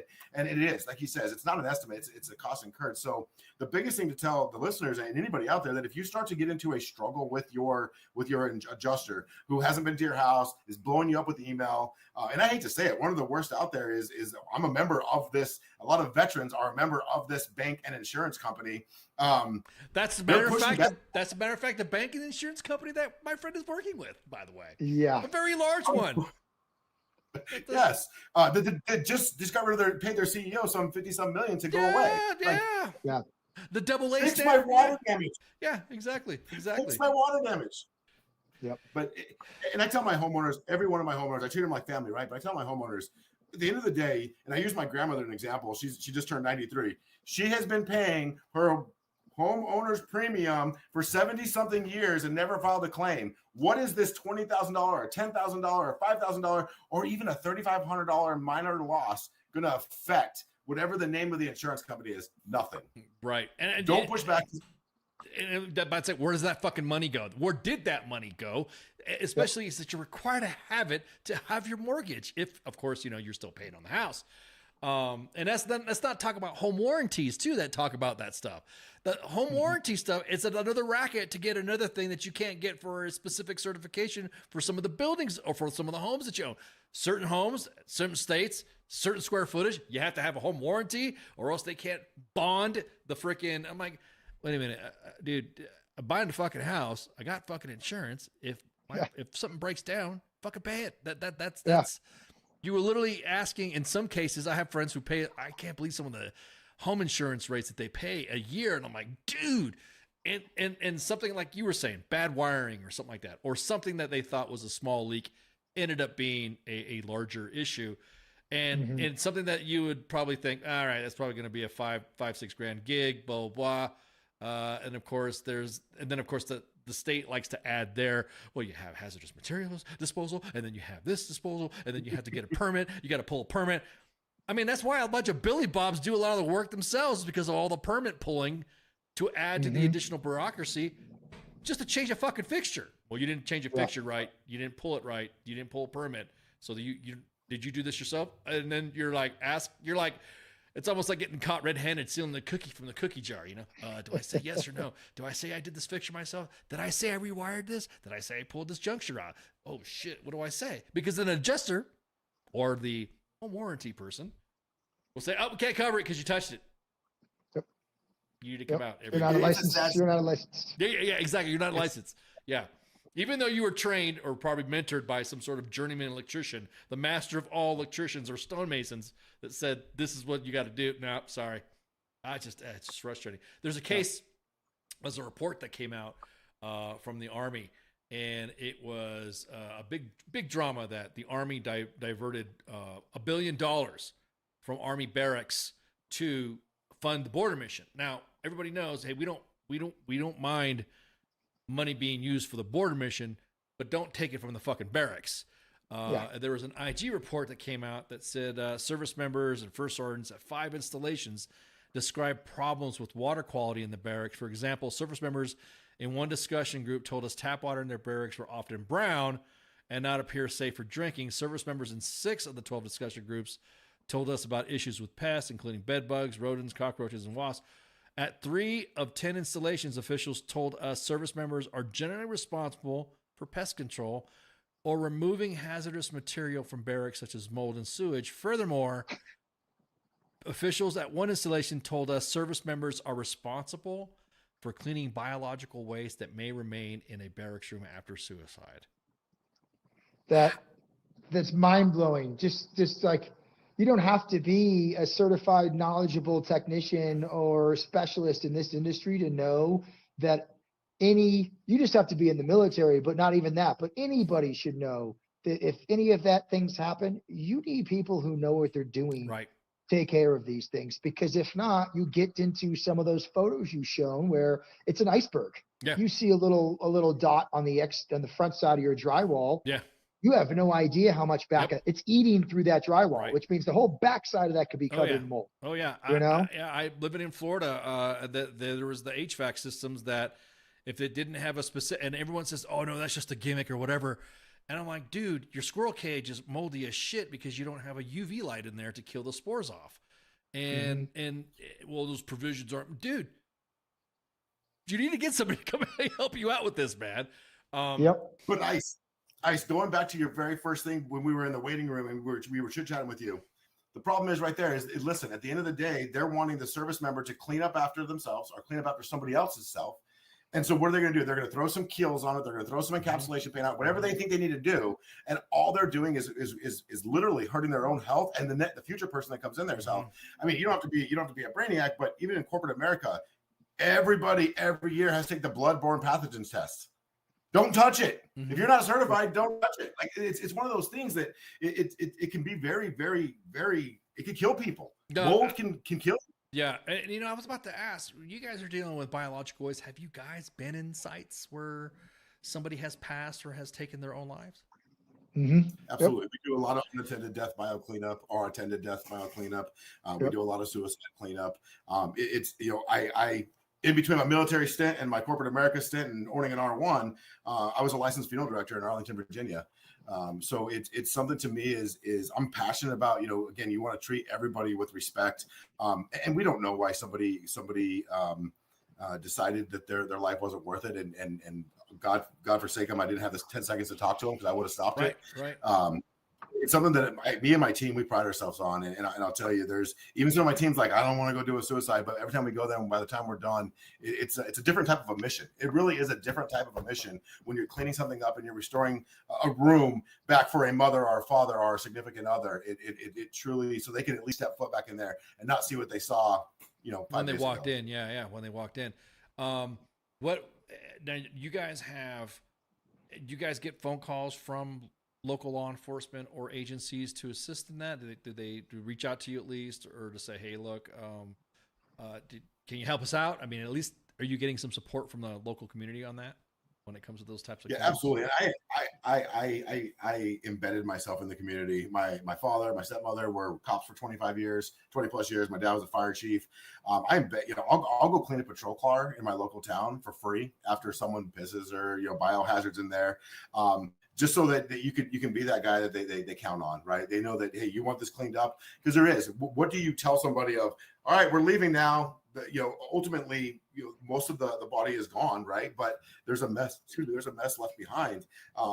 So again, I'm not going to go knock on their door and say, "Hi, we're here to clean that up." It's not. That's bad business. But again, the cops, the detectives, the first responders, they know that something that we do on a pretty regular basis.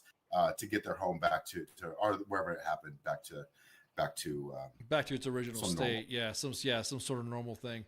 Because I mean, when we read there, all of us in the veteran community, especially where we're at from the media side of the house, seeing that report, just I couldn't imagine being somebody's teammate and have that happen, and then they tell you now you got to clean it up without the dignity and respect part. It's a necessary. I don't want to say evil, but it's necessary that it has to get cleaned up. How about that? But it's to put it on the soldier who may not know how to clean it up, who may not know, and also may have been his teammates, or in some cases, like I said, it was his teammates. I was just kind of curious, because that to me right there is important on the dignity and respect side. So how many cases do you? I mean, not to be on morbid curiosity, but how many cases do you normally deal with that a month? When it comes to bio? On suicide calls, between my 3 locations, we average anywhere from 15 to 20 calls, and we might not get every one of them, but we'll go out and we'll do an inspection, and we'll, there's given them a free assessment and tell them what they need to do to clean it properly. But it's all based on your marketing. I know a lot of guys, I'm not sure if Adam does, but a lot of guys stay away from biohazard cleaning. They don't want anything to do with it. Yeah. And that's fine. There's a group, it takes a special individual to go out and be able to clean that up. Do you guys have any statistics of veterans in those statistics? Only because I say that because, you know, everyone likes to jump on the 22 a day stuff and likes to jump on. I mean, I get it. We do need to understand and wonder why. I mean, there's a lot of reasons why, but to get the problem down from a 22 a day, I was just curious to see. I mean, how many of those that you've worked are veterans? Is it really 22 a day? Is it a lot? I mean, it's because like you were saying about the second, third chances. I mean, that's the thing. So for me, it's just curious of those cases, how many of those are veterans, or do you guys track it or not want to track it or? Yeah, I don't track it that way, but I do know that because we, on our trucks it says veteran non-franchise. People a lot of times they'll tell you that they are veterans, and of a few of the ones that I know that my team or myself have done, unfortunately there seems to be some kind of a veteran affiliation with a good number of them. Oh man, I just, well, I will say this, that right there relieves a lot of pressure from a grieving family member to have to deal with, because like you were saying, if they were to have witnessed it or walked into it or something like that, image of that could be, and I don't want to go to that route and get dark all of a sudden, but it's sure. like you were saying, it's a fact of life that has to happen. Somebody has to clean it up. It could also cause more health issues with somebody if it's not cleaned up properly, and you want to make sure. Is there a medical certification for that type of cleanup? There's a bio waste. There's a trauma/bio cleanup that definitely is something that you need to follow to a T, because like go back to the water for a second. Like Adam was saying, it's going to choose the path of least resistance. So body fluids, blood, whatever that means, is going to go wherever it can go until it gets bound or stopped. So there is a very fine line that you need to follow to make sure that you're getting it cleaned appropriately. Right. Yeah. I was about to say that kind of, man. Now, how many franchises are you guys running? How many franchises are you guys, or how big is the company, I should say, on how many franchises across the country do y'all have? Or can you speak for the company? I don't want to get you in trouble. No, I can speak. I can speak on the franchise. I'm on the franchise advisory council, so there's 6 of us that make up that council. Okay. Currently, there's 147 owners, and that grows every day. So I could be off by 1 or 2. Please don't hold me to that. And of the 147 owners, there's 462 active and operating locations. So I myself own 3 territories, and included in those 3 territories, there's a bubble around it, right? So if there's nobody that owns right next to me, we operate in other territories that are unowned to make sure that the R1 name is out there and that we're taking care of our neighbors and our neighbors' neighbors. I know Adam, he can speak for himself, but I think he owns a couple territories as well. Yeah, so we're in the Reno Tahoe area, and we're the only R1 in all of Nevada, as well as a large portion of Northern California. So we cover about 100-mile radius of our territory. And if you know the area, that means if we go over the mountain pass right next to us, that's a pretty gnarly drive in the wintertime up over that, which we're 24/7. So we go all hours of the day, all kind of like the U.S. Postal Service, right? All climb in place. Right. No, you guys pride yourselves on your 24/7 customer outreach and stuff like that. That's important. It is. We pushed about 90 hours last week or the week before, from Monday through Sunday, for all the work, because these after hours calls coming in 2.5 hours away from here, well over 100 miles away. And no one else will go down there to help these folks. Happens to be actually it's a small town veteran community, because there's an Army base out there, the Army Depot down there near Hawthorne, Nevada. Gotcha. And so we went down there to help out and try to help this older couple and this unfortunate large water loss that they had in their home down there. And nobody has any money. There's no money down there, it's just no one wants to help them because of that. And it's like, well, somebody needs to help them. So, we'll put the extra time, and it's 5 hours of driving a day there and back. Then you have the work added to it. I mean, it's a lot. It's demanding massively. Yeah. So we already got some pokes on the questions here. Zoltan, The S1 Guru would love to highlight you guys on the page. Selfless services that you guys provide is amazing. Also from Nathan, how do I buy a franchise? Well, there you go. That's how you start it off. There you go. Boy, you go, Nathan. Yeah, that's a good question. So how do you start? How do you buy one? No, I'll tell you, my story is pretty similar to Adam's. Is I was in the Texas Freeze, right? I was working for another company on their West Coast disaster response team. I was working for what they call the Green Guys. So if you see their green trucks driving around, you'll know who they were. And the one thing I pride myself on is integrity and honesty and being upfront. And there was some dishonest shit happening. And so I literally called up my buddy and said, he was living in Arizona, and I said, "Yo, take that $100, buy that dingy ass trailer, throw every tool in there that we know, and come out there." But he came out there, and we spent 365 days living in the Residence Inn, and we fixed 13 families' homes during the Texas Freeze, which led us to, I was getting on a plane to buy another restoration franchise when an R1 van had driven by, knew nothing about it. But ultimately, to buy an R1 is just reach out to our friend dev department. Stellar Service Branch is our parent name. You can Google it, Restoration One. It'll say at the bottom to click interested in buying a franchise. Ultimately, guys, reach out to myself or Adam. I'll get you connected to whoever that I can, whether that's our friend dev guys or even I'll tell you, our CEO is a pretty awesome lady. Over the whole Stellar Service Brands, she is phenomenal, and if you got time, she'll talk your ear off. She does not care. She's a great woman that's building an awesome brand. Then, as a matter of fact, I think can I drop an email in there? Would you guys be what email? I think one of the emails that we work. Let me just double check. Sure. I think it's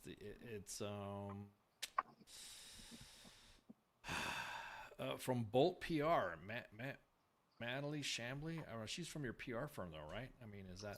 Yeah, she's from the PR firm. But if you just do our first name dot last name at Restoration, the number one numeric1.com, it would get to both of us. So Adam.Babin or Hutch.Hillebert. Okay, at restoration1.com. There you go. Yes, sir. There you go. You guys heard it. Is there what are the costs involved? Do you guys have a veteran? Ooh, that's a good question. Do you guys have VA assisted programs? Do you guys work with the VA on some of this too? The franchise offers discounts for veterans. Gotcha. Yep. What to say, Hutch? What were you going to say? And then they also have, no, I was going to say the same thing. We have a veterans discount. So anybody that's buying in that is a veteran, you get a significant chunk off. And I will say it is significant. It's double-digit percentage off of the franchise fee. And then they'll also help you if you're trying to go through SBA or VA assistance. They'll help you through that paperwork process. It's not always the easiest. And God knows if it's government funded, then you're going to probably spend I'm about to say that's a long time filling that out. Yeah, it's got. I think Congress will be able to fucking get some good bills out before you can get your shit done. Do you guys? Okay, somebody asked about Voc Rehab. I'm getting a personal DM. Do you guys work with VA for Voc Rehab?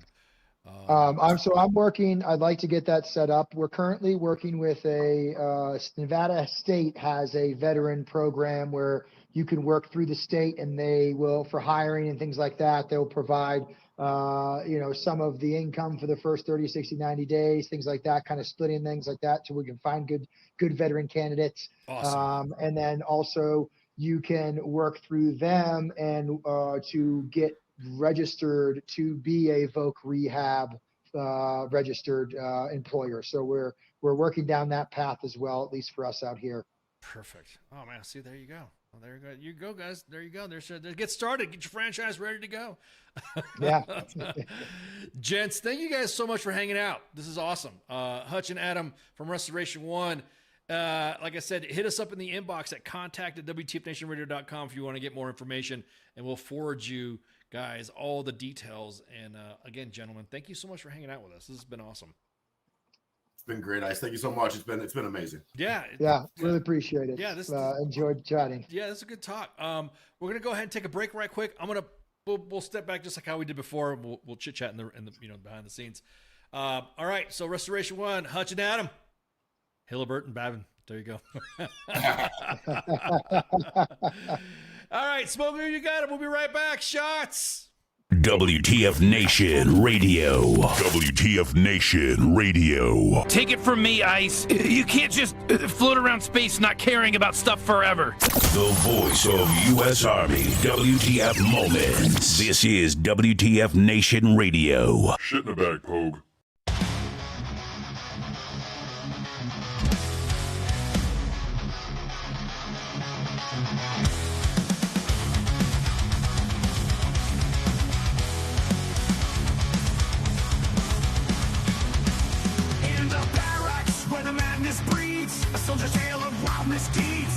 the chow hall to the PT grind. You won't believe the things you'll find.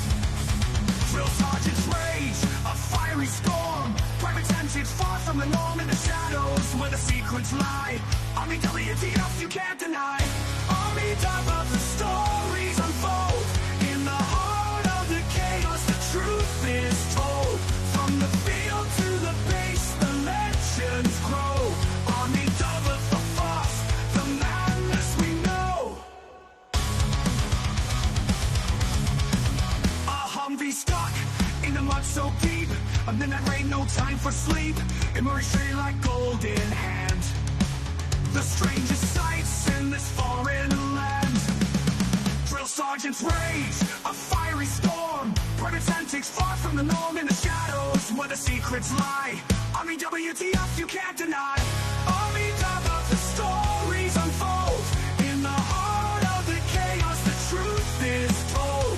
From the field to the base the legends grow. Army double the fuss, the madness we know.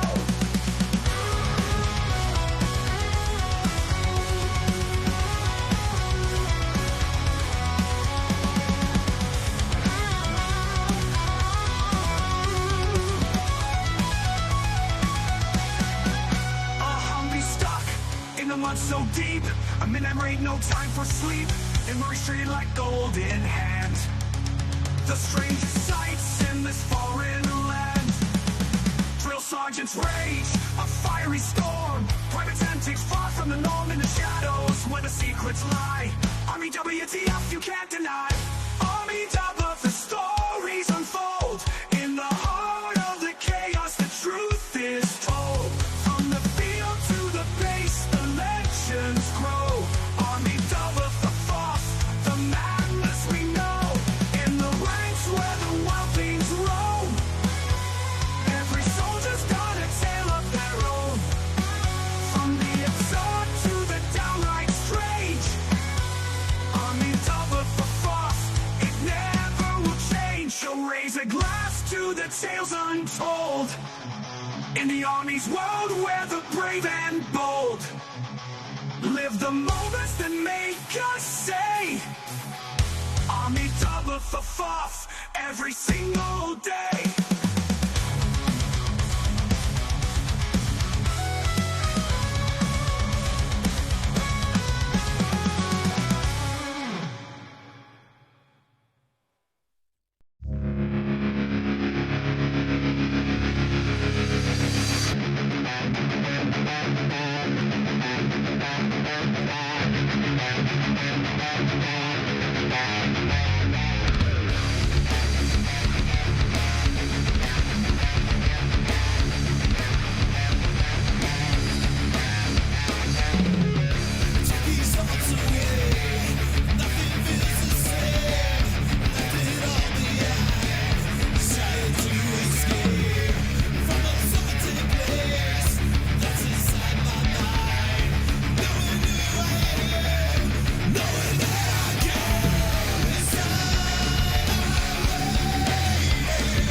I am here determined to stop this future atrocity. This station is now the ultimate power in the universe.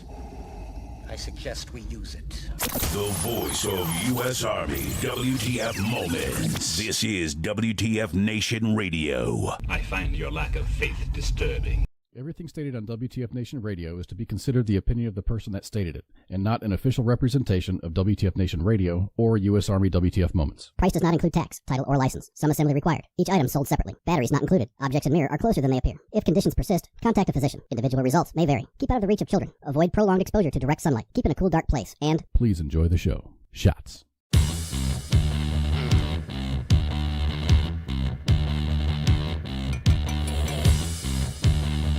And we're back. Last half of the Monday edition. Thank you all for tuning in. Oh, man. That was a good guess. Hutch and Adam, Restoration 1. Doing some more talking. You're going to see them soon in some other posts. That's pretty cool. Thank you guys so much for hanging out. Telling us what's going on. Giving us some pro tips. And also, you know, kind of like talking about getting veterans a job. You know, in this job market right now, everyone likes to talk about. I don't know. I hear some friends that are saying that they're having some job hunting issues. But yeah, Zoltan, I cannot DM you guys as well. Hey, Zoltan, when we're done with the show, I'll hit you up with the DMs, and I think I probably know reason why. Probably, I don't know. You talking about us or who you talking about? There's some stuff that I'll give you some pro tips.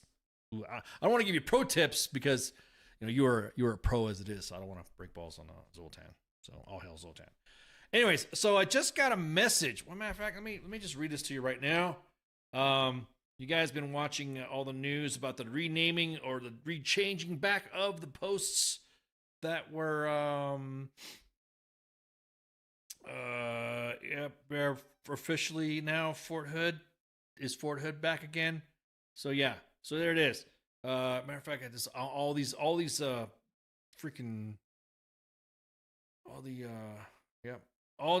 so all the name changes that are going back to be whatever the name change is going to be. Officially Fort Hood. Because somebody asked us about there we go. Yeah. So Fort Hood is back. It used to be Fort Cavazos, and now it's back to Fort Hood, which I think should be called Fort Benavides, but that's just me. But anyhow, what was I going to talk about? There's a story that we're going to talk about. Didn't I say I was going to cut, or did we just? No, we cut that before the break. But yeah, seeing what a waste of money, and it should have been changed in the first place. I think here. You know, I think what it is that for its political reasons anyways, that's probably why Fort Hood or any of the posts with Confederate generals named were never changed again. I mean, it's like, why did all the way up until the Biden administration, because we talk about it now because it's the Monday edition, all the way up to the Biden administration that we finally had all these name changes and stuff like that. But before that, there was never an issue. Everybody fucking knew why. It was like, why the Army? It's almost like, why does the Army do the Army things when it comes to Army stuff? And then the Army happens when they happen to do Army things. Like not marching in full stride in front of the commander-in-chief and having everybody do eyes left. Exactly that. It's just some things that don't make sense. That don't make sense. So yeah, it's official. Everything's back at Fort Hood. Everything's slowly going back to the names of what they were before. So now everyone's going back to brag. Exactly, back to betting. We offered our assistance in naming some installations. It's not my fault that the Army didn't want to listen to that. We had a choice. You know, like that right there. See, that's what we wanted. I wanted Fort friggin', Fort Benavides. That's what I wanted. Fort Hood. A, he's from Texas. B, his family wanted it. And C, he's a Medal Honor recipient. That's just me. Again, that's just me. That's how I wanted it.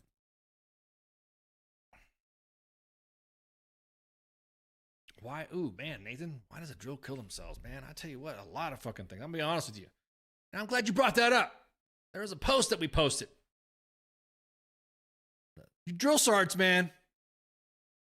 I got to hand it to y'all, man. Dealing with all the shit that you have to deal with being a drill sergeant, then having to deal with all the shit because you're a drill sergeant, and then being led by individuals who probably not are drill sergeants. I can't even imagine the unsurmountable stress you must be dealing with, and having to deal with fucking, things you can and cannot do to trainees, things you can and cannot do because of trainees. So, my big idea is, why can't they go a GoFundMe when they man? You GoFund, man. You're on your third year. Jesus Christ, Nathan. Hang in there, man. Fuck. It used to be one of the things that was part of the prestige of being in the Army, is serving as a non-commissioned officer. Drill sergeant, battle staff. Recruiting used to be kind of admirable at the time.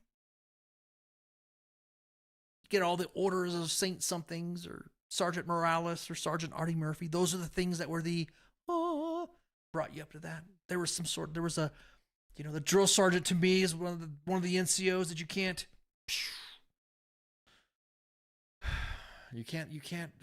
no higher standard exists. Was the drill sergeant locked up for real? There was a picture that we posted on U.S. Army WTF Moments about a drill sergeant standing at parade rest in front of a CSM, and the CSM had his hands in his pockets. Now, from what I was told in the drill sergeant world, in the planet of drill sergeants, or in dealing with trainees, in front of trainees, there's things you just don't do in front of trainees. That if there's an issue that you have with a drill sergeant and you outrank them, or you're their first sergeant or CSM, you take them to the side. Kind of like, hey, stand to the side or take it. Everyone likes to do that. Punish in private, but praise in public. I guess that only seems to be a certain standard. So when we highlighted it, people said that NCO wasn't getting locked up. Why'd you say he was getting locked up? Well, that CSM was, do you stand for a parade rest all the time for a CSM? I know some people on the staff. Have you ever been in an S1 shop and see nobody stand in parade rest for a CSM? Unless you're being directed to, or you're talking to somebody or something like that. I don't know. I think you should worry about them troops on fucking TikTok first. Posting missile chemtrails, contrails. Before you sit there and talk shit about saying what a drill sergeant can and can't do. I'm so sorry to hear about that, Nathan, man, about your homie who ended his life last cycle. Fuck, man. That's one of those things that that's a whole nother discussion that we can get into that. That is one of those things where people on the understanding of the why.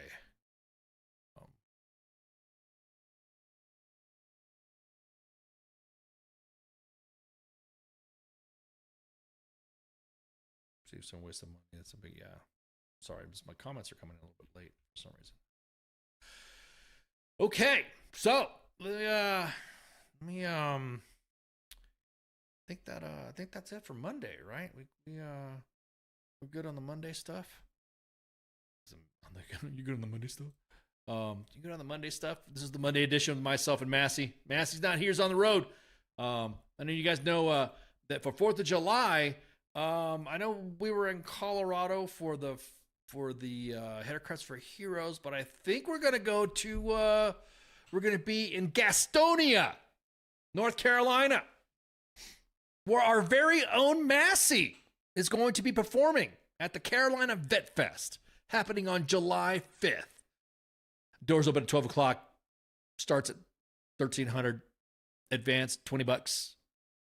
Date of $25. I don't know. Do I get to go in free? I don't know, Massey. I forgot to ask Massey. Since this is kind of like our show type of thing. Do we get to go in? Do we get a free? Do we get a freebie? Do I get a freebie? Gastonia. Healing Through Unity, hosted by, oh man, I'm going to fuck up. Gee, I'm going to mess up that name.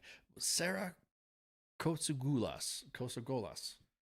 National Anthem of Lead Finney, Sick Man, Alice in Chains tribute, and all the bands. But you see the Stephen Massey, that's Art Massey.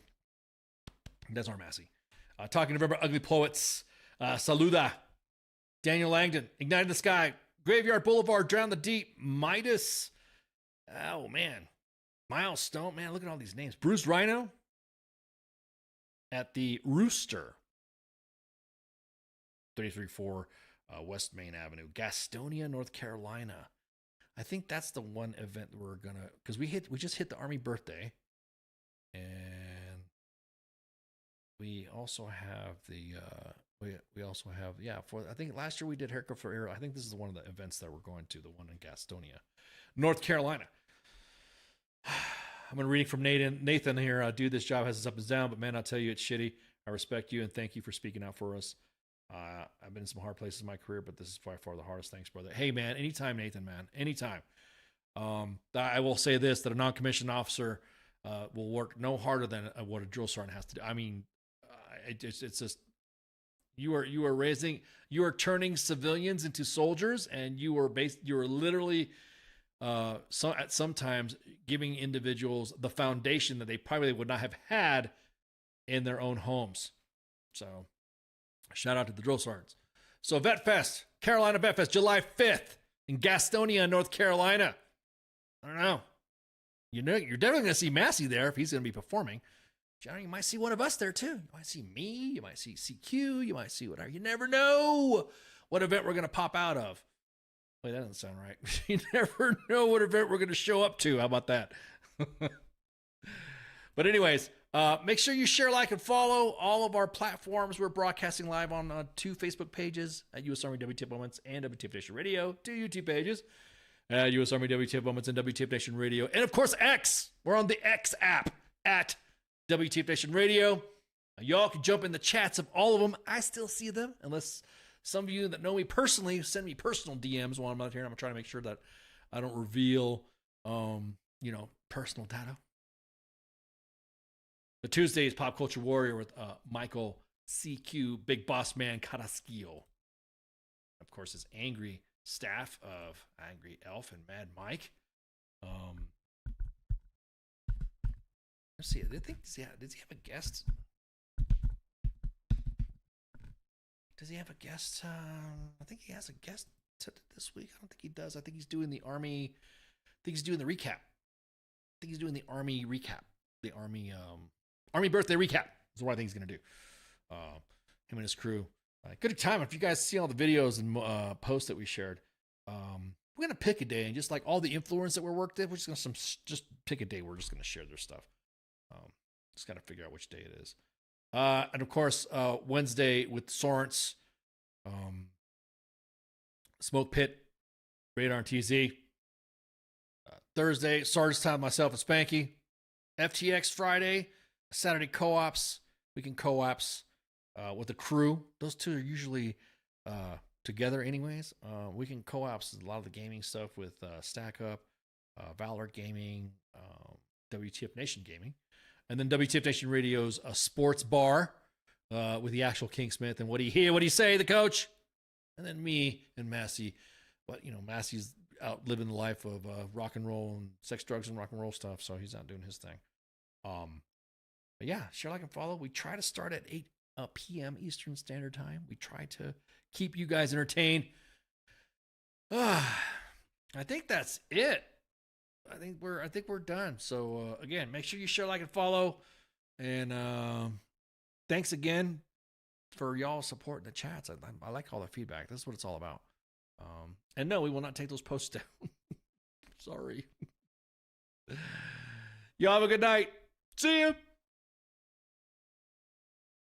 Hey, this is SEAC retired John Wayne Troxel.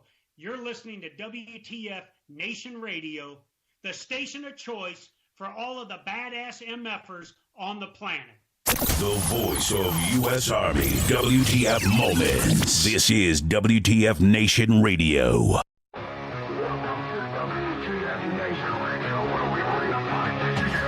chaos of the barracks where the madness reigns. Arbitrary orders driving us insane. AT at 0 dark 30, no time to complain. Push ups in the mud, feel the muscles strain. Army life is a wild ride. WTF moments can't hide. Through the fire we survive, in the ranks we thrive. It's WTF moments in the army's grind. Through the blood and sweat we find our kind. In the chaos and the fire we stand aligned. Warriors forged in the battle's bind. Hilltops in the desert, sandstones in our eyes. Memories for breakfast, no room for lies. Rock marches through the night under starless skies. Brothers and sisters we rise. Army life, it's a wild ride. WTF moments can't hide. Through the fire we survive, in the ranks we thrive. It's WTF moments in the army's grind. Through the blood and sweat we find our kind. In the chaos and the fire we stand aligned. Warriors forged in the battle's bind.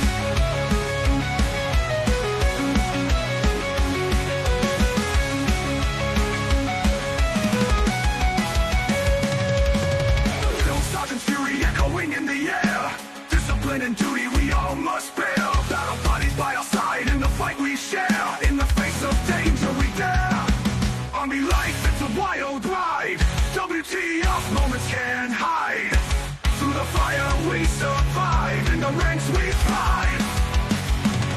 It's WTF moments in the army's grind. Through the blood and sweat we find our kind. In the chaos and the fire we stand aligned.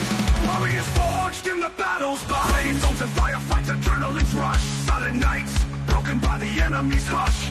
Medics on the move in the heat of the crush. In the heart of battle we trust. It's WTF moments in the army's grind. Through the blood and sweat we find out our kind. In the chaos and the fire we stand aligned. Warriors forged in the battle. Army life, it's a wild ride. WTF moments can't hide. Through the fire we survive, in the ranks we thrive.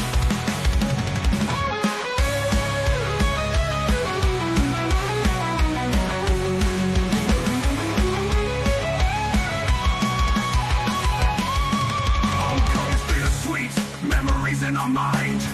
Brothers lost but never left behind. Army WTF moments in the stories we find. In the army's embrace, we're forever entwined. It's WTF moments in the army's grind. Through the blood and sweat we find our kind. In the chaos and the fire we stand aligned. Warriors forged in the battle's bind. Through the smoke and the flames we rise again. In the heart of the storm we find our sin. Battle buddies by our side, our men. In the army's legacy we transcend.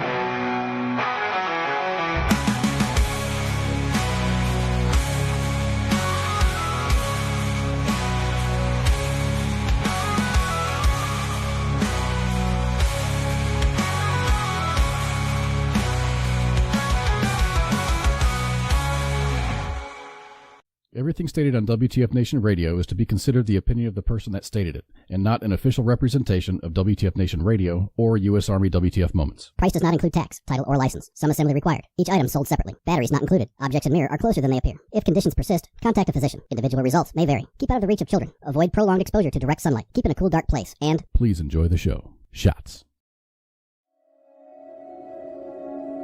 There are many simple things in the world. Shovels. They are all different. Gardening shovel. Unloading shovel. Children's shovel. But there is also a different shovel.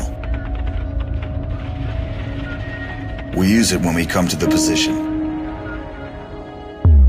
In short time, it helps us dig a trench which saves us from bullets.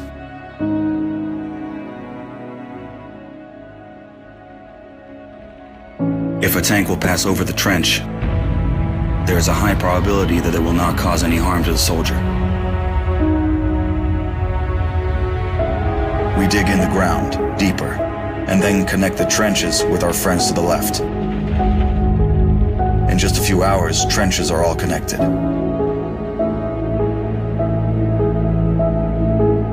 When we do not have an axe, we can use a shovel to cut a loaf of bread.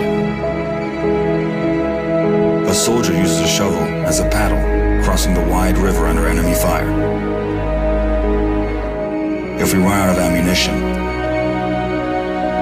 we will use a shovel again,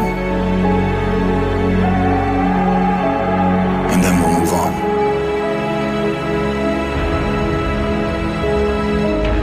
And when we get the order to stop, we'll take a shovel again and build around us an impregnable fortress.